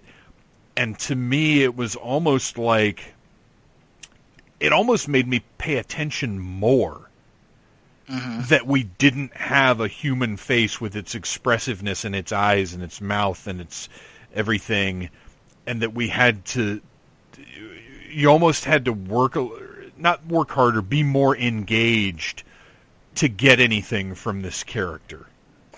Well, and I wonder if part of it too, story-wise, is as an audience, we're not really meant to emotionally connect to him too much yet. Because before he finds the child, he's, asshole bounty hunter who has no feelings and no connections to anyone. And then as the series goes on and he's with the child and changes or whatever, if we'll maybe get his mask off, and then you're starting to have that emotional connection with him. Yeah, I think there was a very deliberate purpose to the way they did it, and it was not to irritate Chad. And all those are fair points. I just think that for me personally, it didn't make me pay attention more, it made me pay attention less. It made me think that the only thing that mattered were just what he was shooting or what he was doing. Yeah. And so I could zone out more. Like I said, the second time through I cared more, but that's because I knew the totality of the story and I wasn't caring about the plot anymore. Right. And so I did pick up a little more on that stuff. But I don't know. I felt, you talk about his past, and in the fourth episode, there's a moment where we talk about him being all secretive and shit, but in the fourth episode, he tells his entire life story to a woman he just met. Well, I don't think it's necessarily that he's secretive, because this show is about watching a slice of galactic life. Right. So it's not so much that he's concealing things as that the longer we spend time with him, things are revealed. You know what I'm saying? Like, no, I understand. Yeah, I understand. You meet a new person and they're not keeping secrets. You just don't know everything about them yet. No, but there's at least a spark of personality, and I didn't that was my problem. I wanted some personality coming from him. I wanted the actor that they hired to bring some personality to the character, and I just wasn't feeling that. And yes, by the end of the series, I did like him more, and I did care more, and it had nothing to do with seeing his face. So that's fair, and that's true. It hurt me in the early episodes, where I just could not connect. That makes sense. Just couldn't connect, There were a scene here there that kind of reminded me of Raimi's Green Goblin, like where you just can't see the face and you're talking for an extended time. But I don't think it was as bad as it could have been. Speaking of which, let's get Willem Dafoe on this show, please. Great. One more random note I've got. Wilro Hood's ice cream maker is a safe, which totally makes sense. That's it. That's all I got. Okay. All right. Of course he's trying to escape with it. Yep, and within the next year, I'm sure in some book, they're going to write what was in that safe on Bespin. Yes. It was like the plans for something or something important that he was smuggling out. That'd be great if it was literally just ice cream, but like really fancy gourmet ice cream. Like Lando's personal ice cream stash. That's so like exotic they have to keep it in a safe. He's saving it for the 45-year celebration. Oh, another familiar element, the interrogation droid. Yes. Uh-huh. And the ATST. Did you mention the ATST? Yeah, that's what I was not about yet, to but mention. I've got that note a little further down. Oh, okay. But yeah, the ATST, which is, the internet likes to have fun with things, and I understand that, but you can't compare the ATSTs on Endor to this ATST and the people that were fighting those things, because we're talking about hundreds of Ewoks with gigantic trees at their disposal and rebel commandos versus 20 farmers, 2 mercenaries, and a bunch of spindly pine trees that nobody could make any weapons out of. And I noticed that the second time through, that whole forest, all the trees are very thin. Like, you couldn't do anything with those. You couldn't make these giant battering rams that the Ewoks made. Well, I'll say, in Return of the Jedi, it's really light out, and, ATSTs are kind of silly looking. They just are. But at night, with that thing lit up red, that thing is frightening. That's my question. Why were its fucking eyes red?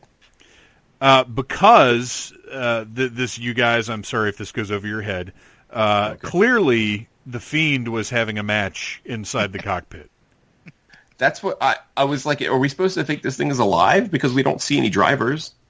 I think, we know that this ATST somehow had been commandeered, stolen, whatever, by these Klatooinian raiders. So they pimped it out with red lights? Yeah, they want to make it look scary. So sure, why not? Yeah, that's true. I guess I would have liked to have seen a driver. Maybe all the Imperial ships have red lights on in the inside at night. We don't know. We've never seen it.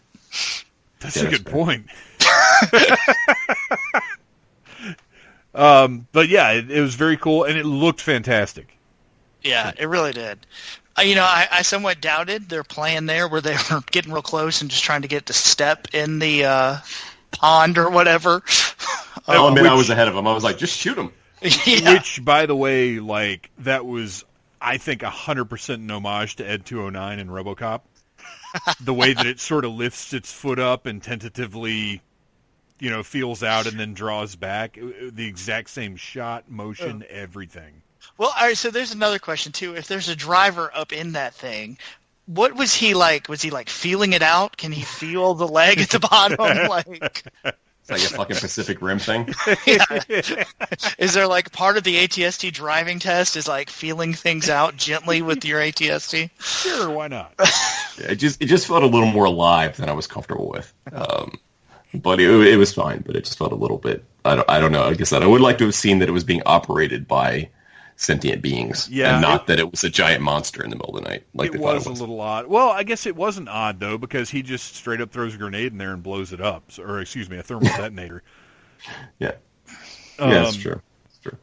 So, another line I liked from that episode, Cara Dune, Rebel shock trooper, makes mention that after the Battle of Endor, she was mopping up Imperial warlords. And I love that because, as we all know, a large portion of the expanded universe after Return of the Jedi was about Imperial warlords. So I thought that was a nice little nod to what we all know was more likely the case than everybody just singing and dancing for eternity.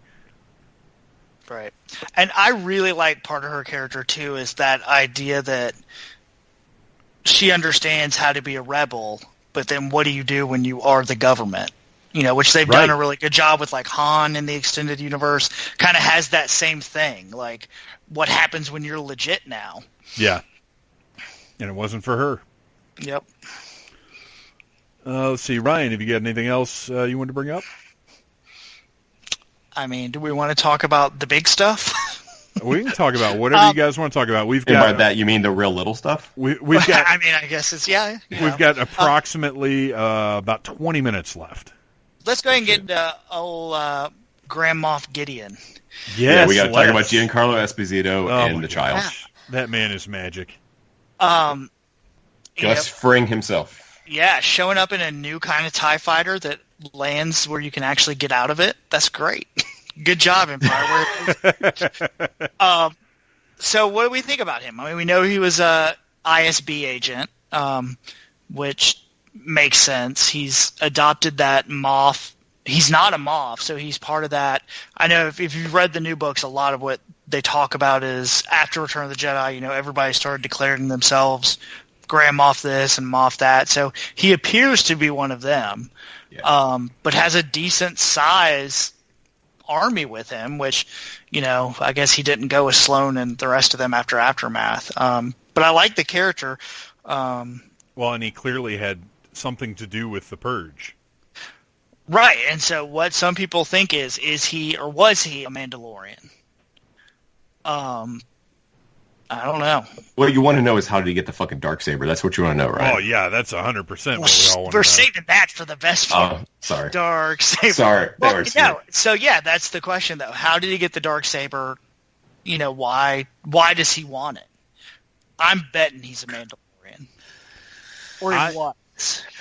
Yeah. I'm going to say he was not a Mandalorian. I'm going to say he was instrumental in the Great Purge, and that he has that as kind of a spoils of war kind of thing. Yeah, who's the last person we saw with it, Ryan? What's her name? Satine's sister? Satine's sister, Duchess, whatever. Right. Yeah, she's got it, so... Not anymore. Right. I mean, yeah, okay. And that was during Rebels era, right? Yeah. That's during Rebels, which... Okay. So it makes me kind of think he might have been one of the Mandos on the other side, whose name I can't remember right now. Who are the ones Death Watch? That he might have been a Death Watch. Which, by the way, how fucking crazy was it seeing the Death Watch in live action?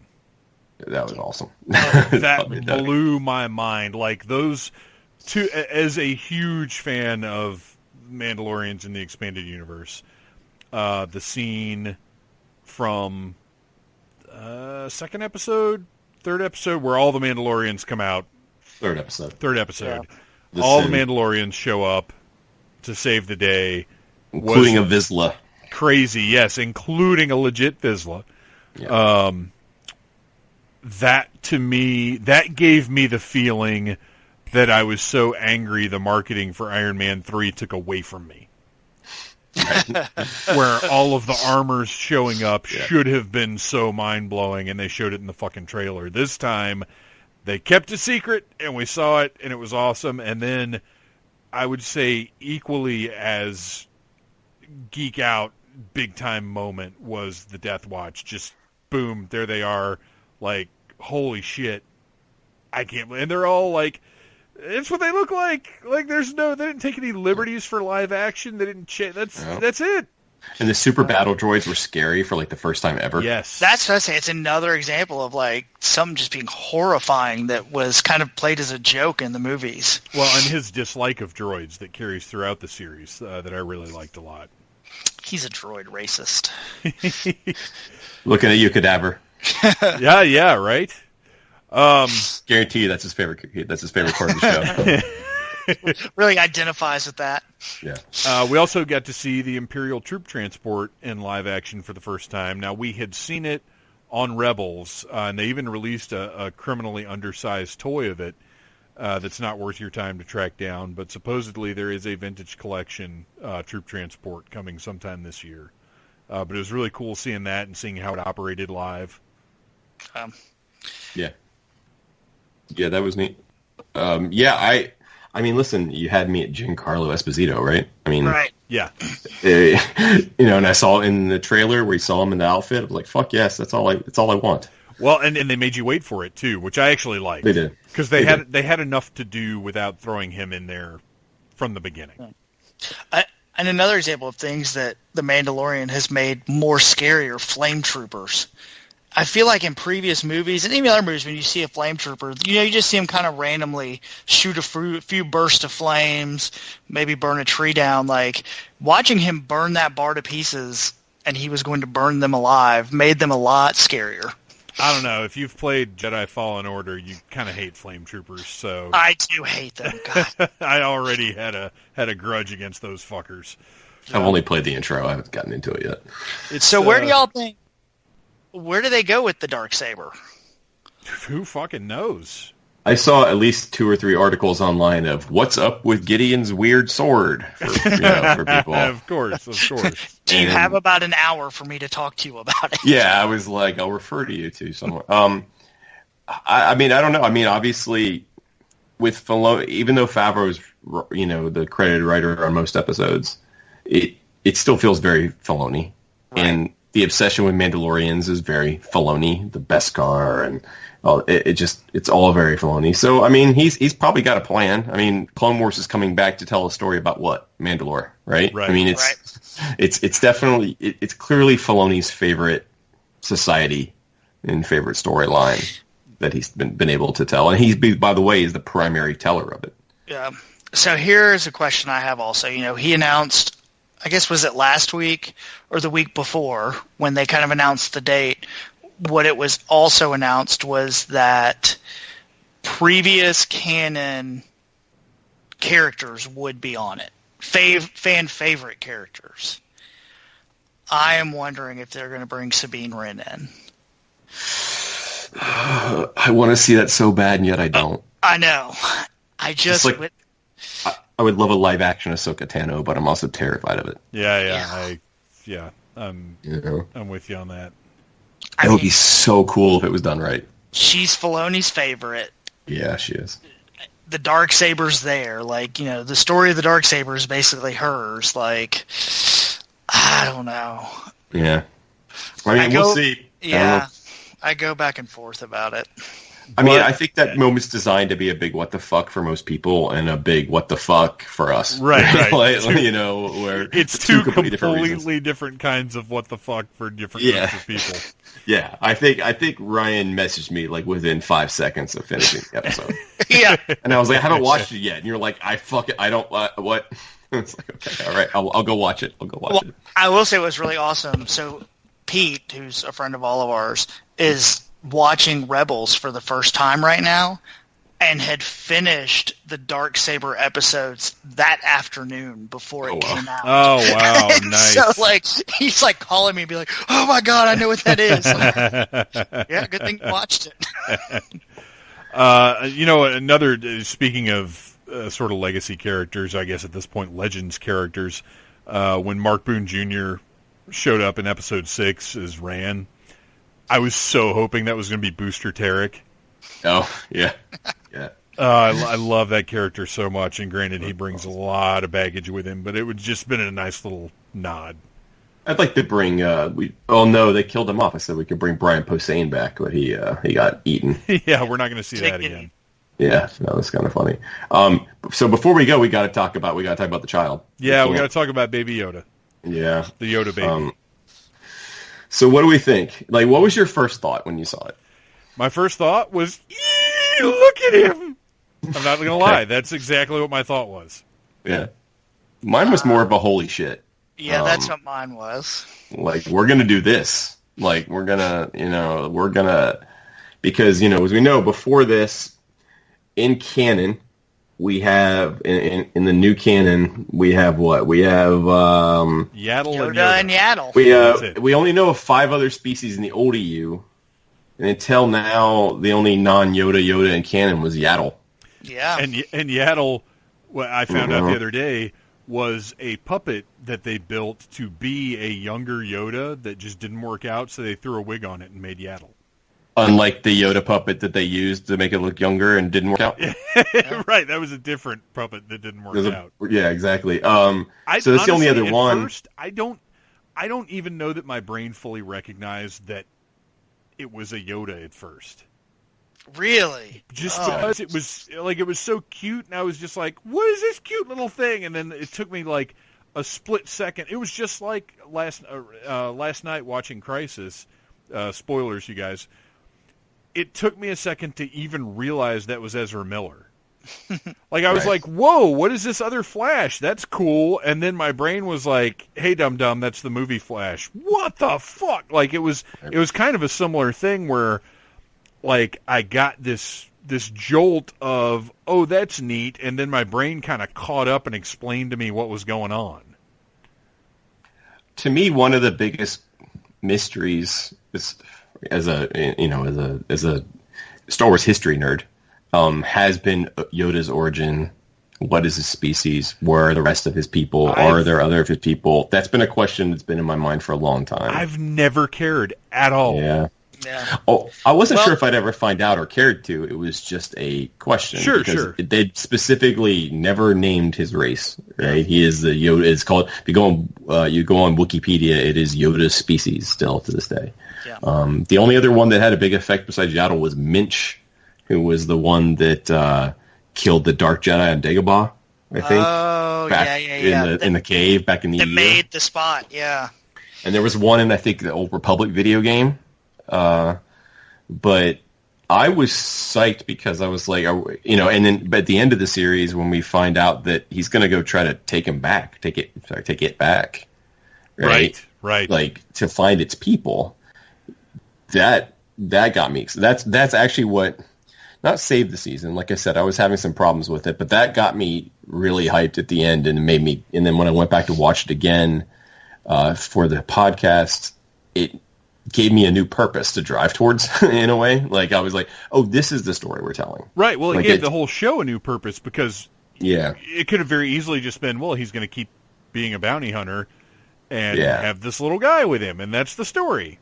And even if he doesn't find the home of these people, these beings, it's still, the quest will be fascinating to me. And learning something about, I mean, are they all Force sensitive?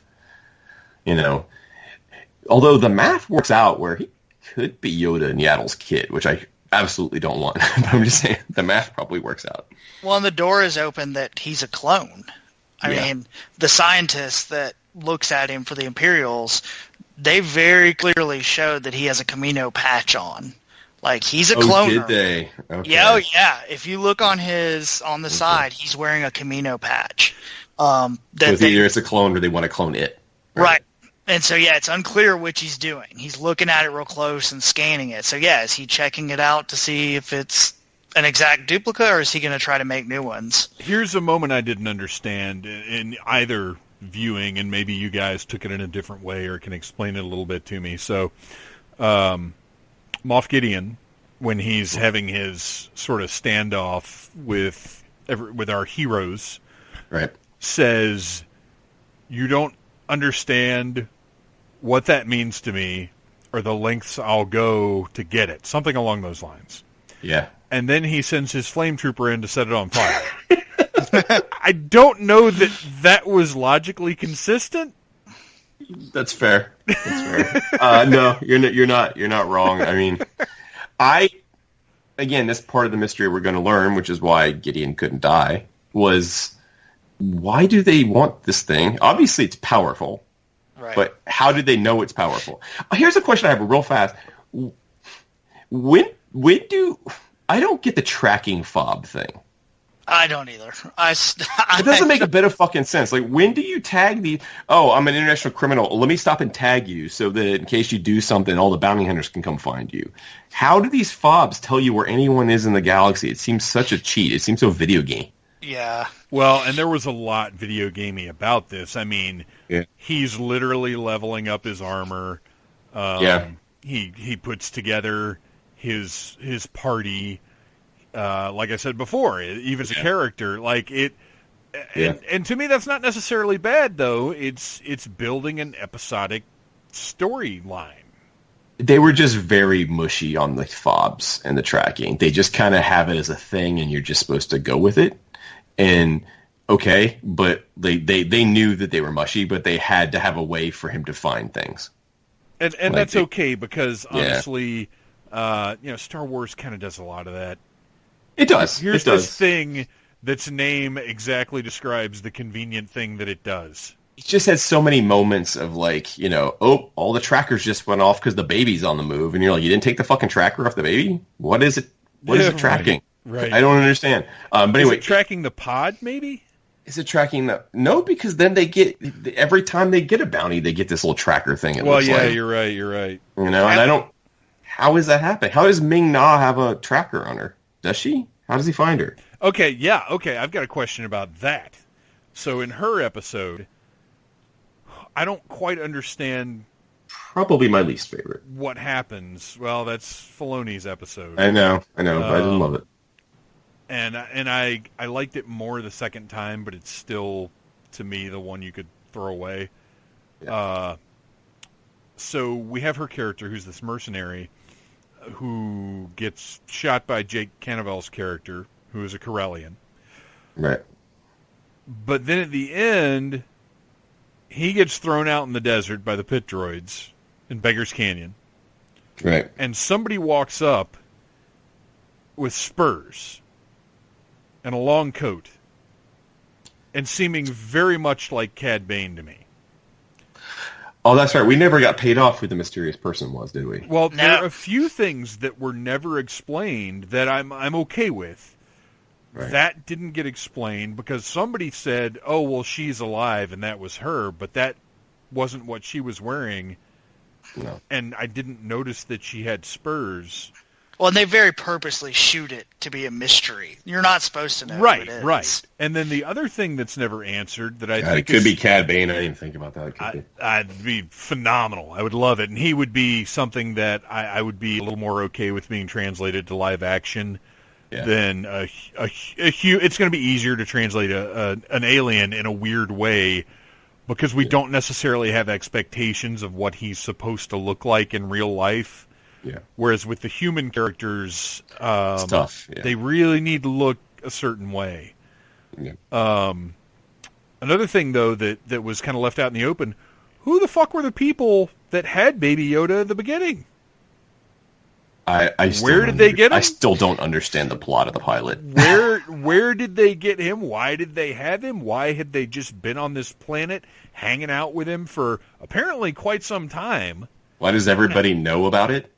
And see, that's what makes me think it's a clone. Yeah. That there was a clone. That's how the Imperials know about it. It got stolen, basically. And that's what starts all of it. And the Empire wants it back. And I think they'll tell this story. They're not going to leave us hanging on this stuff. No, they will. They will. I was a little frustrated. I guess I thought when I first saw it, that must be Giancarlo Esposito. Or something like that. Like we were leading up to someone we were going to see later in the season. And then when I got to the end of the season, I was like, oh, we never did see that person. They never made that connection. Yeah. So I don't know. Cad Bane would be awesome. But yeah, there are obviously big questions and they're intentional. They are. Yes. But and I'm anxious to hear them. But the clone thing, I mean, that's better than it being him or a child or something. I mean, that I still, as much as I love the child and it is funny and cute, and the sipping the soup thing will be a gif forever, and things like that. I'm still a little reluctant. Like I want to know what it is. I want to know where it's going. I'm still a little reluctant about it. I'm not reluctant at all. Yeah. But, well, no, there is no but. I've embraced it. I love it. I do think it's funny. I think I messaged you, Chad, after the first episode, said how funny it would be if this show was just a Mandalorian and the baby being in like wacky fish out of water dad adventure. Yeah, I mean, and it turns out that is what the show is going to be about. I mean, let's be fair. It's Lone Wolf and Cub, right? I mean, Yeah. that's Yeah. what we're telling us. We're doing Lone Wolf and Cub. Except that Cub is a mystery. Yes, well, Lone Wolf kind of is too. But yeah, no, it's a very traditional, effective story that we're going to tell. I think we're going to get a lot more of that father-child relationship as we go forward. I'm looking forward to more misuse of force powers. I hope they keep up with that. Yeah, that was very interesting. Oh, when he choked her? Yeah. Force choke somebody. Yeah. I thought that was awesome. I was like, yeah, I have 2 kids. We all have kids. They're fucking psychopaths. Like up to a certain point, they literally are sociopaths. If my kid could choke me out when she wants a cookie. And then so it made me think, too, like going back to everybody points out, it's so wrong of the Jedi to go around and take babies from their parents when they were little kids. Well, this is why. Right, they're a menace. You're right. You don't want a kid growing up with that kind of power and, and their mom won't, buy them a toy. Yeah. Yeah, no, I thought that moment was very striking because he uses it, obviously, to save Jin, and he uses it to heal people, seemingly just knows how to do that without training, unless the people that were with him were training him. We don't know. The people that were keeping hold of him were training him. Or unless that's an aspect of, the Yoda species. They're just natural. They have a more... he recognizes this wound, and he wants it to be better. So it is. It doesn't require focus. It's like a raw force power. It's not directed. Right. It's just there. It's like if I could think, I don't want to reach over there and grab the remote, and the remote just came to me. Now, Dave, I think you'll appreciate this too, though. We have seen another alien who instinctively uses special powers to heal. If you're bringing up E.T., I'm going to drive to Alabama and punch you in the face right now. That would be the Jedi E.T. Damn it. You're fired. Even though ETs are canon in Star Wars. Lifts that bike up into the air. He displays all the force powers. Gross.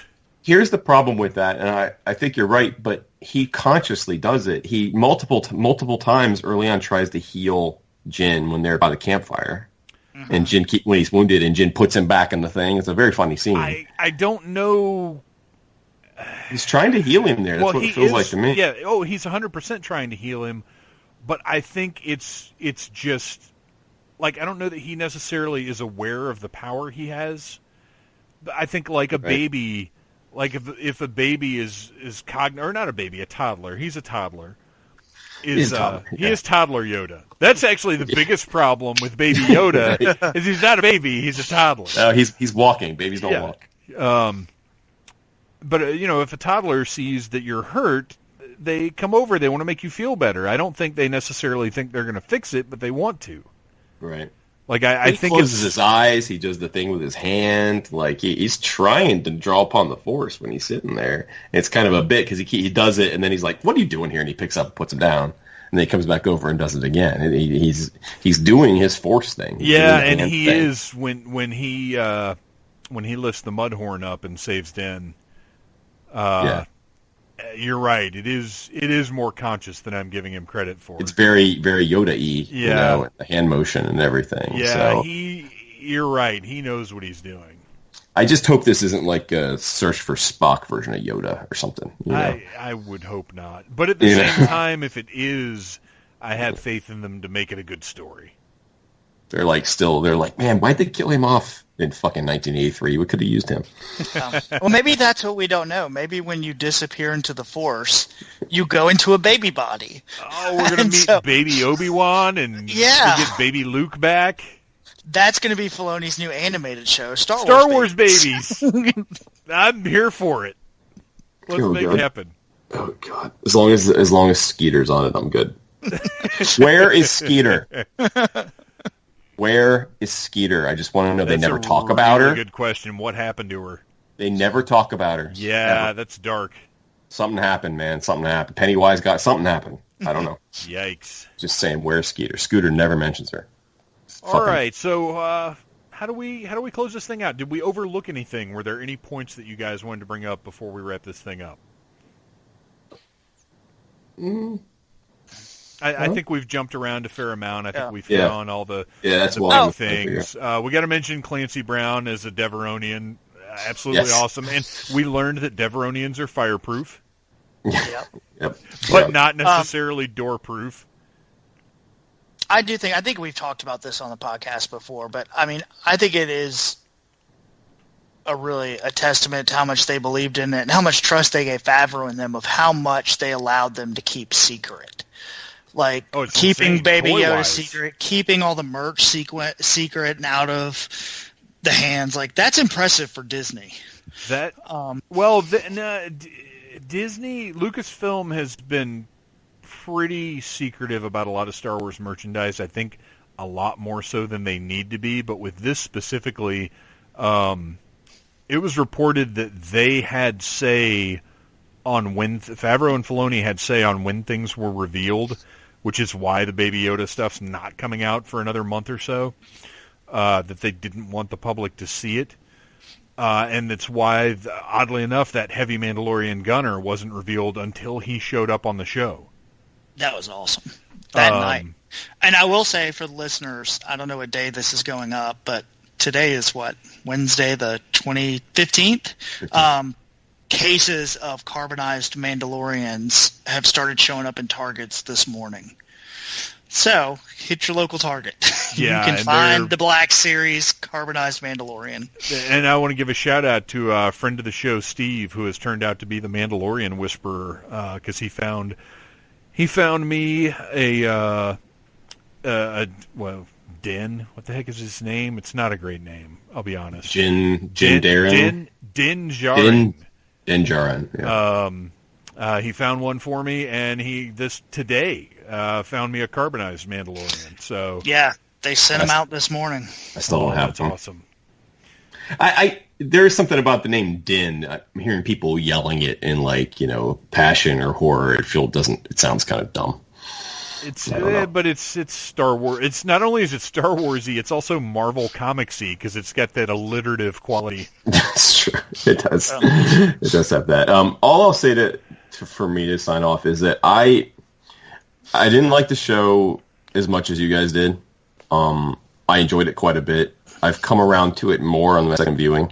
But I do have some problems with it, and I don't think it was a perfect season of television by any means. But I'm very much looking forward to. But for their first go, and I'm someone who's been clamoring for a Star Wars live-action show for 20 years. For their first go, I think they did a pretty good job. And I can only imagine it gets better. And bring on season 2 and bring on Cassian Andor. I'm very...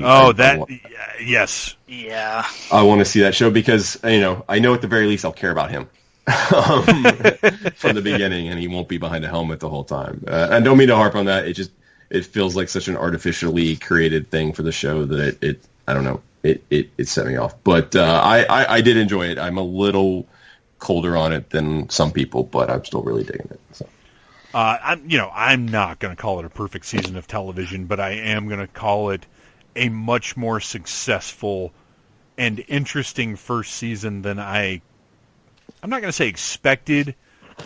It was different from what I thought it would be. That's true. It was more compelling than I thought it had the potential to be. Like, I was ready to be let down. I was ready to be like, well, I guess Star Wars on TV really isn't, this isn't going to be the thing. But I thoroughly enjoyed it. There were a couple things that didn't land for me. I absolutely hated that scene in the last episode with the biker scouts. The tone, it was that whimsical tone, especially considering if you watch the episodes back to back, once again you have goofy jokey jokes completely taking the power out of an incredibly dramatic scene. Yeah. And I think that scene is on its own really funny. On its own, it's really funny. Yeah. Make a show about those guys that has its own tone, that is separate, I'll watch it and I'll enjoy it. Do you remember that old fan film, Troops? I've got it. Yep. It was a copy. It was Cops. Yeah, it reminded me of that a little bit. It's I got at Dragon Con many years ago. I got a VHS that has Troops and Hardware Wars on it. When they go to Owen and Ben's to settle a domestic dispute. Yes. And end up torching them. Yeah, I would watch a Troops show, and Taika Waititi can do it all day long. Yeah. That's fine. Yep. He can even go see Jojo Rabbit. Jojo Rabbit's amazing. Yeah, I actually do want to see that. It's really great. Really great. So yeah, I dug the heck out of this show. I want more toys. There are a lot of characters that they need to make in plastic. Moff Gideon obviously needs to be done. I want a Gideon bad. Zero, Berg, Xian, basically everybody from Episode 6. Mini versions of the Mandalorian. Yes. Well, one character we didn't talk about that I would like to see is also the Armorer. Oh, the Armorer. Emily Swallow, who I'm not familiar with. Yeah. But it's kind of created a whole new level of mythology for the Mandalorians with this character. There's a certain level of, not quite mysticism, but that well, and again, that was another element where it was very video gamey, is he had to seek out the lady in the cave. Yeah, it's a little Assassin's Creed kind of. Right. Yeah. But she was great, and then what was so cool is you got the sense that she was a badass.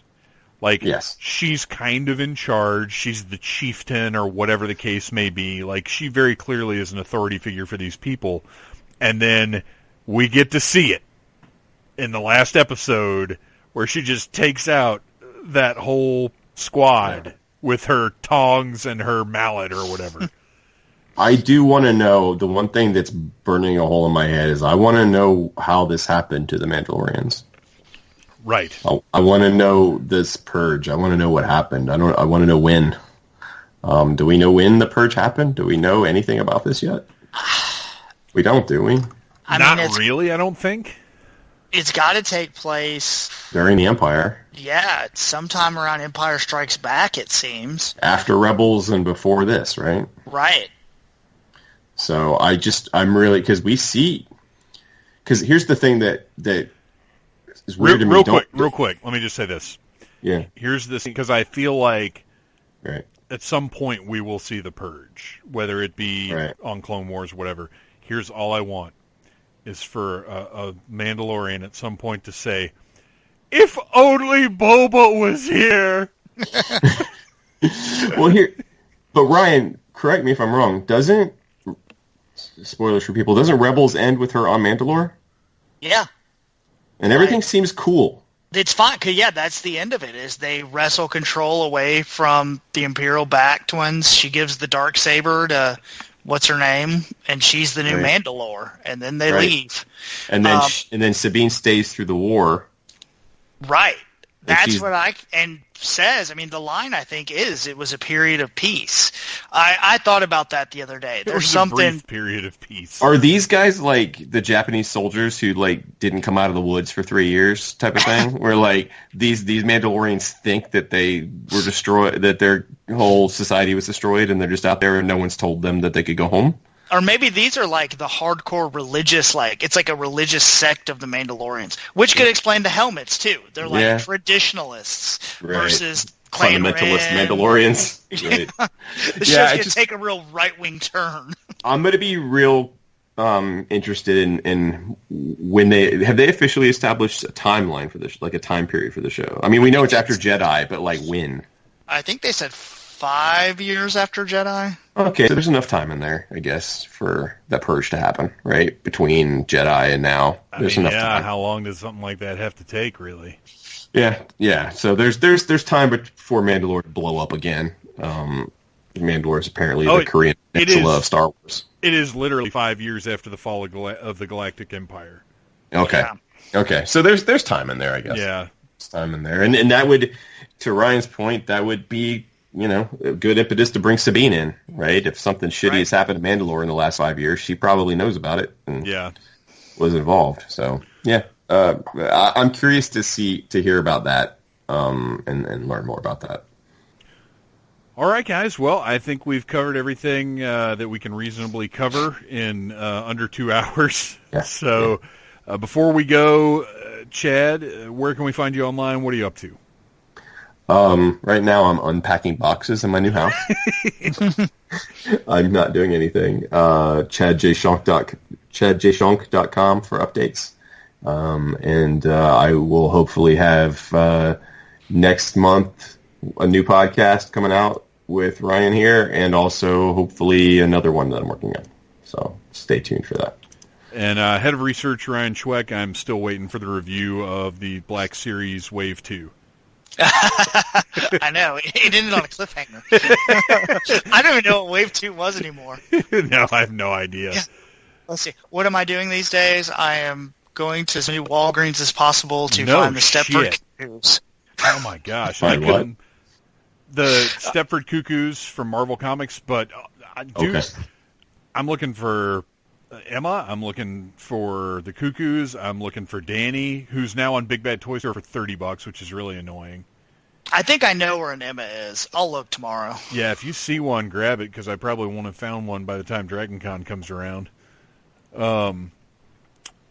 I was thrilled to find that Obi-Wan, though. I hadn't planned on buying him, but once I saw him in person... Oh, it's nice. Yeah, he's a really good figure. Yep. But we'll save more toy talk for later, because Toy Fair... You guys are nerds. We are nerds. Toy Fair is right around the corner, so we'll be getting together to talk about that pretty soon. You guys, thank you for sitting down, talking about The Mandalorian. Absolutely. We have a very interesting few years ahead of us, because we have nothing until fall of this year. We don't know when that last season of Clone Wars is coming, or those last few episodes, I guess. Yeah, we do. Oh, we do? February of next year? 17th. They just announced it last week. Wait, this year? This year, in 4 weeks it comes out. Oh, wow. Okay, well, that's great. Yeah, I'm sure there won't be any toys, but whatever. Probably not.